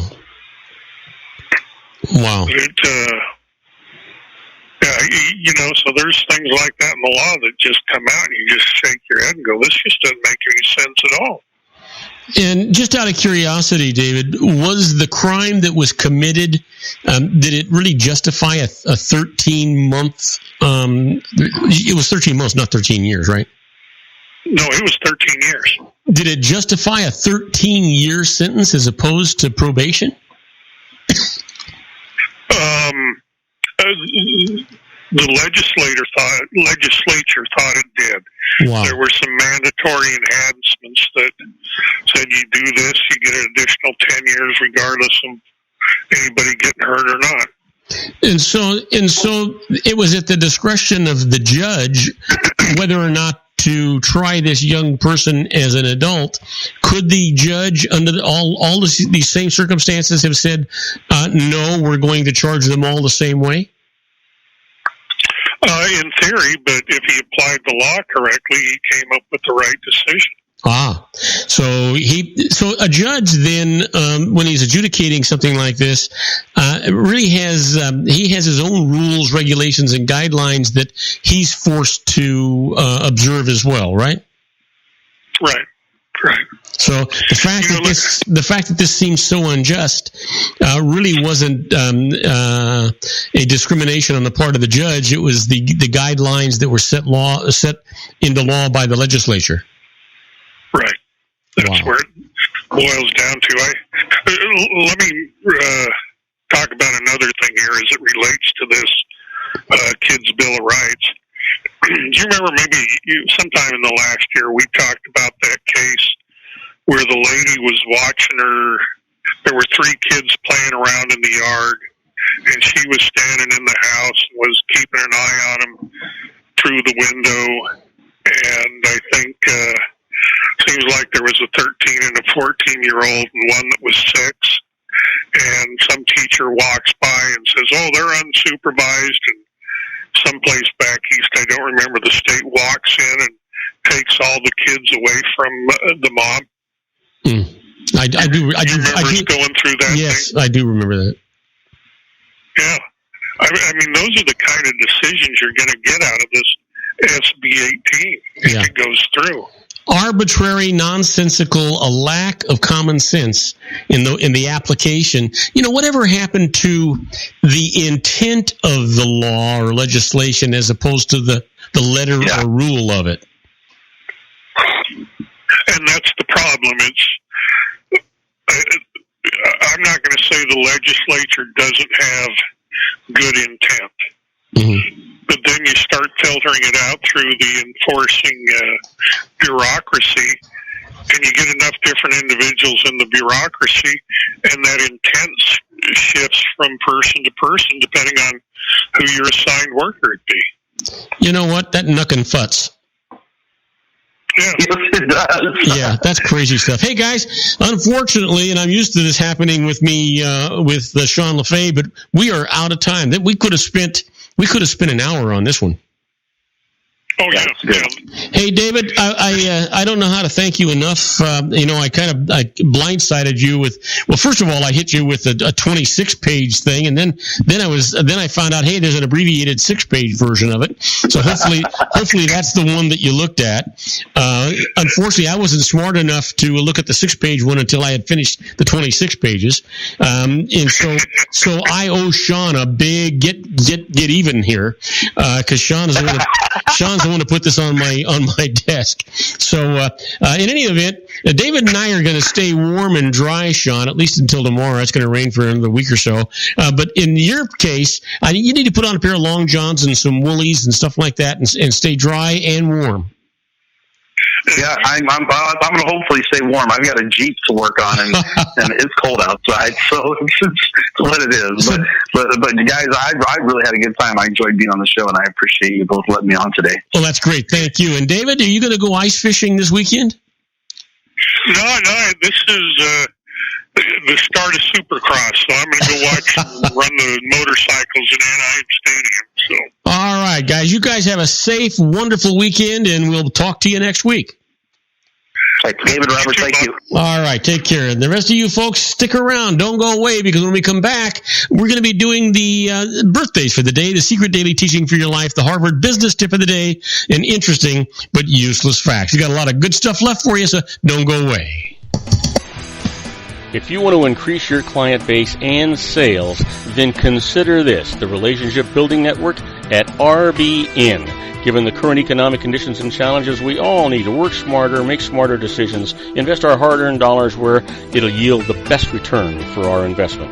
Many business professionals claim that the most effective networking group in Orange County is RBN. No other networking group or organization can offer what RBN offers. Make every year your best year. Join RBN and start reaping the benefits today. You know, nearly 3,000 businesses have joined RBN and experienced those benefits. Why join RBN? It's one group. It's one membership. It's no renewals. It's all through Orange County. RBN is a freestyle networking group. No mandatory attendance, no restrictions, no rules, and no penalties. Call them at 949-830-5776 or go to their website at rbninfo.com. That's 949-830-5776. If you've ever dreamed of having your own business to make your life secure, you know Water's Edge Wineries might be just the ticket. In 2004, their founder, Ken Lineberger, created the first winery franchise in California.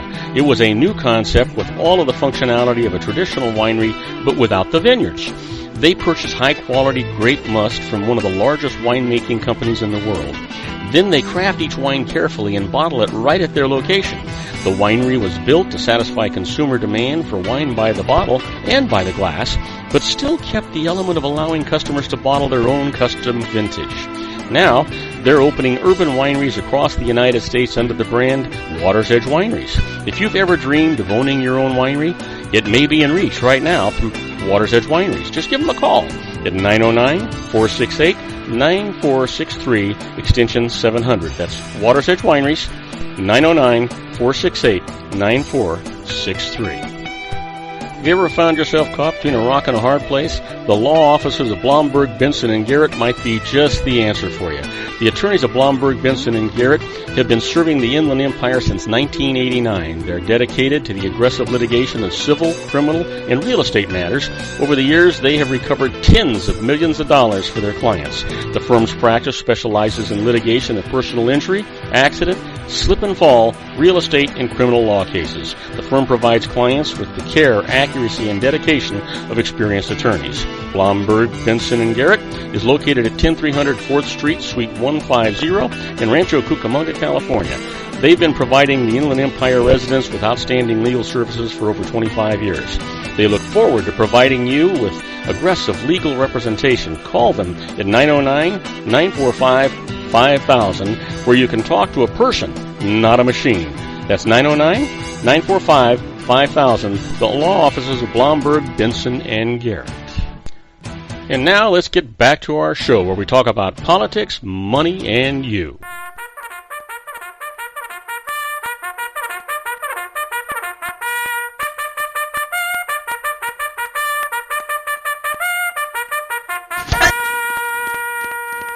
And I am Robert Cardoza. You're listening to Robert Cardoza live on the street at the intersection of business and politics. And if my genius grandson Joey's still listening, God, Joey, I hope you enjoyed the last segment. We'll talk to you later on and see what your thoughts were. But I want everybody else to know that at 4:43 p.m. Pacific time, currently 62 degrees here in the heart of the Inland Empire in sunny Southern California, on its way down to 47 degrees. And if you're listening to us on our syndicated global network and you're in Tokyo, Japan, well, 38 degrees and it's clear and it is sunny. And if you're listening to us in Sydney, Australia, well, it's 79 degrees. Isn't that nice? Partly cloudy. It's tomorrow morning at 11:43 a.m. on the way to a fantastic day in Sydney. But you know what? Right now, let's talk about the management tip of the day. And the Harvard tip today is stand up to the office soapboxer. That's right. You know, we've all worked with that person who is utterly convinced that their view is the only view and isn't afraid to vocalize that. This can be very annoying and even disruptive, but what? You don't have to stand for it. When the person gets on their soapbox during a meeting, hear the opinion out, and then refocus the group on the task of making a decision together. Don't get wrapped up in your emotional response to the person's behavior. Instead, stay focused on the work that the team needs to get done, which will help you stay grounded and clear-minded. Present an example of decorum and mutual respect for the others to follow. If the soapboxer tries to reclaim the stage, you can say, "We heard all about that point, and now we are considering others." If this person claims to have the support of someone who isn't in the room, a common tactic, don't accept that. Explain that as a group, you have to move forward with the opinions in the room. Don't let them sidetrack you. That's the way it goes. Now, let's talk about that secret daily teachings for your life. This is all about a positive mental attitude. Truly, you do decide if you're going to be happy or sad, rich or poor, a success or a failure. You decide if the people around you are going to be happy or sad. You do that with a positive mental attitude. You know what? Here's the lesson for today.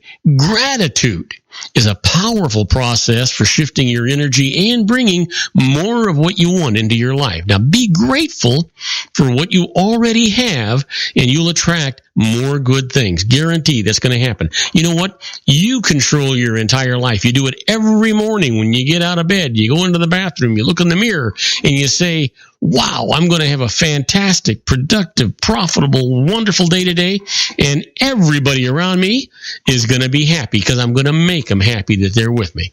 Doesn't it make sense? Sure it does. You have total control. That's the way it is. Well, you know what today is, don't you? Sure you do. Today is Friday, January the 6th, and it's somebody's birthday.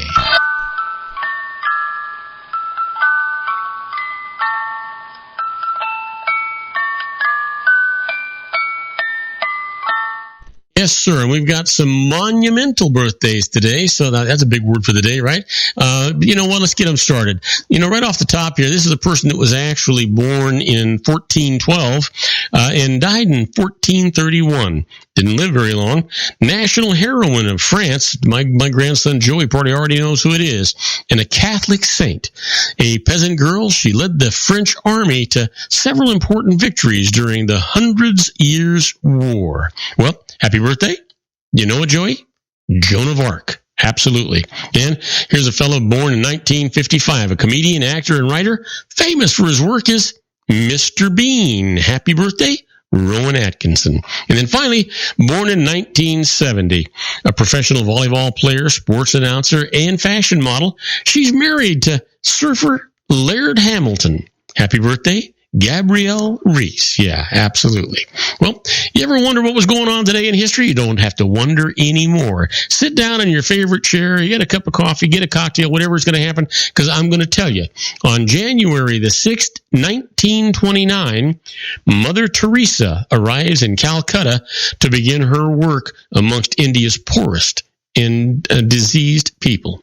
And on this date in 1974, in response to the 1973 energy crisis, daylight savings time commences nearly 4 months early in the United States. And then finally, in 1994, Nancy Kerrigan is clubbed in the knee at the U.S. Figure Skating Championship in Detroit. Man, I can remember that. I actually saw it, and it just seems like it was yesterday, in the blink of an eye. Well, we have a quote for today. It comes from Aaron Rose, and Aaron says, "In the right light, at the right time, everything is extraordinary." Yeah, isn't that true? Absolutely. Well, you know what? Time for us to tell you about some interesting but useless facts. We've got a couple of minutes, so let me give you a couple of these things. You'll enjoy them. First off, did you know that sales of Rolaids, Alka-Seltzer, and Tums jumped 20% in the month of December? Go figure, right? You wouldn't think so. You wouldn't think so. You'd think that'd be a happy, easy time, but I guess not. Stressful for those people, I think, that are figuring out how to get their kids and their loved ones gifts and things for Christmas when they don't really have the money to do it with. How about this? Moisture, and not air, causes super glue to dry. Now that I didn't know. Did you know that it's believed that India gets its name from the Indus River? The interesting thing is that none of the river is actually in India. It's in Pakistan. You ever wonder about the people that come up with these interesting but useless facts? I mean, for gosh sakes, you'd think they'd have something better to do with their lives. How about this? Did you know that polar bears live in the Arctic? Yeah, I would say. How about this one? Though it goes to 10, 9 is estimated to be the point of total tectonic destruction from an earthquake. 2 is the smallest that can be felt unaided. Wow. Did you know that scale went to 10? I can't even imagine 9 if you think about it. Wow. Here's one from my grandson Joey. You know what? During the French Revolution, because they smacked of royalist influence, kings, queens, and jacks were removed from the standard deck of cards and were replaced by liberty queens, nature kings, and virtue jacks. The hearts, clubs, spades, and diamonds were changed to peace, war, art, and commerce. Wow. I didn't know that. I bet he did. My grandson's something else. Let me leave you with this one.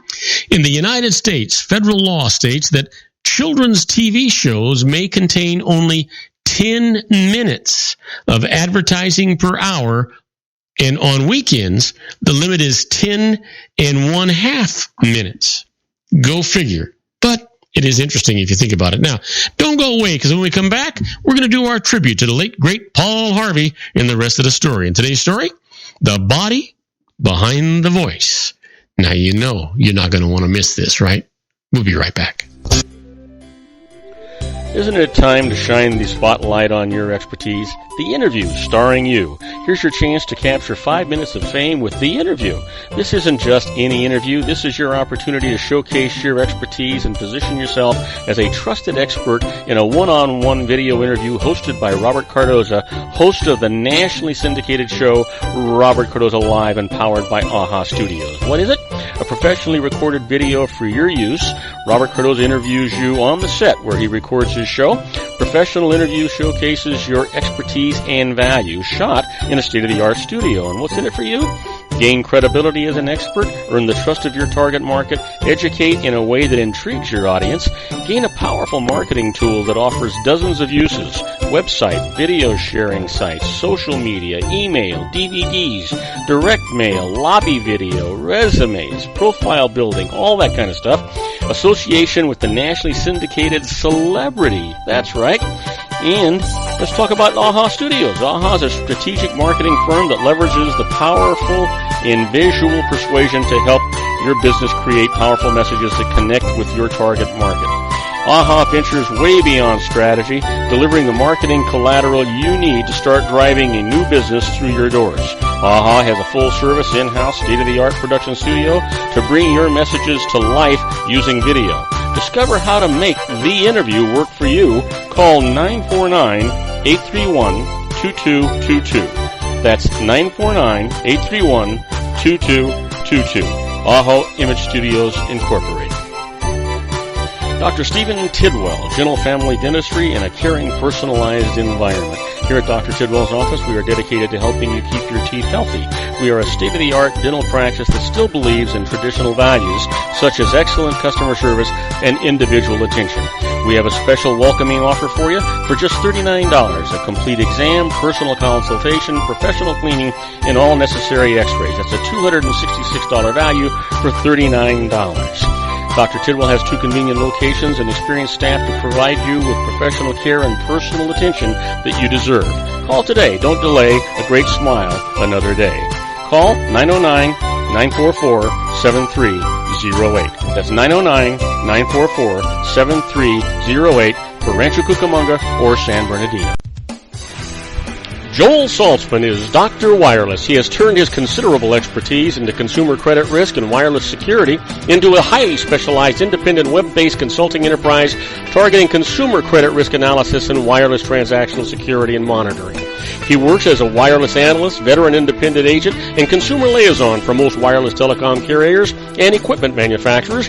For more than 20 years, corporate and private clients and media audiences have counted on his unvarnished advice while weighing the technology, performance, and cost differences between Sprint, Nextel, AT&T, Verizon, and T-Mobile. Joel specializes in setting up mobile wireless hotspots to be used for disaster preparedness, business continuity, and mobile wireless merchant processing solutions. Call Dr. Wireless at 310-400-4900 or go to his webpage at drwireless.com. Again, call 310-400-4900 or his webpage at drwireless.com. You'll be glad you did. And now, back to our show.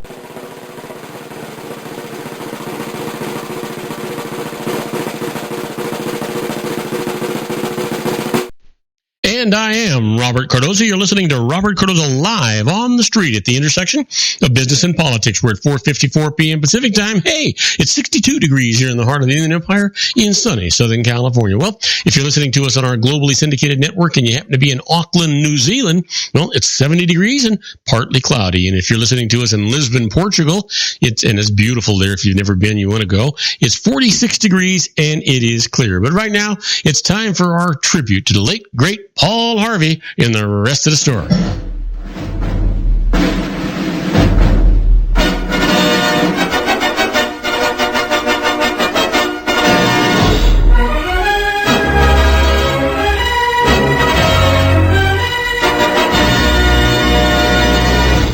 Yes, sir. You know what? Paul Harvey, what a guy. The American Broadcasting Company calls him the biggest voice in America. He's Paul Harvey, and each week, millions of listeners and viewers and readers, actually, would await his unraveling of the mysteries of events in the lives of people past and present. Hired or heard on over 1,400 radio stations, seen on 110 television stations, and read in over 300 newspapers. The rest of the story has for years been exploring the byways of history with revelations that are intriguing, amusing, and surprising. Well, you know what? The story for today? The body behind the voice. He was the fastest rising young singing star in San Francisco. He was called the romantic voice of America. Teenage girls from the Bay to the Hills would have given about anything just for a glimpse of him. Yet, none of his adoring fans had ever seen him, not so much as a photograph. The reason behind this incredible incognito is the rest of the story. When he was 4 years old, there seemed no doubt that he would become a fine pianist one day, a concert pianist that had been the thrust of his childhood, long hours of practice, accumulation of repertoire. In his teens came a dose of realism. The musicians who were eating regularly were the commercial talents, the popular players. So the young man reluctantly switched to popular music and applied for a job as staff musician at radio station KFRC in San Francisco. The station manager acknowledged the affable 18-year-old's considerable keyboard prowess. Unfortunately, they already had a piano player. What the station needed was a singer. Ever do any singing? The manager asked. The young man glanced down, mentioned something about a church choir. He had been a boy soprano. Let's hear you sing then. The young man sang. It was a pleasant voice indeed. Tenor range, pitch perfect, rather dreamy actually. He would start work on Monday. Monday came and went, and before long, KFRC was receiving some very enthusiastic fan mail for their new balladeer. The station became equally enthusiastic, began billing their young actor, or tenor, as the romantic voice of America. The fan mail persisted, augmented. Teenage girls in the listening audience fell in love with the voice, begged for signed autographs and photographs. No photos would be sent, and the young crooner knew why. It would be just too embarrassing for him, too disillusioning for his fans. For the same reason, public appearances were out of the question. The romantic golden voice would remain a prisoner of the airways. And then one day, a young lady admirer, overcome by her crush and her curiosity, ventured into the corridors of KFRC in search of her singing idol. Unknowingly, it was he whom she met in the hall and of whom she asked directions. Blushing, He mumbled something and was about to turn away when a station secretary, unaware of his predicament, leaned out of the doorway and called his name. Stunned by the revelation, the young lady fan flashed a blank expression, and then she began to laugh, hilariously, uncontrollably. The romantic voice of America was a 5'10" teenager who weighed 260 pounds. Even though, or even after her laughter had subsided, it rang painfully in the young man's ears. Then and there, he decided to lose the weight that was restricting his career. He would emerge from the fat closet to match the romantic image of his voice. He would be proud to be seen, and one grueling 4-month diet later, he was.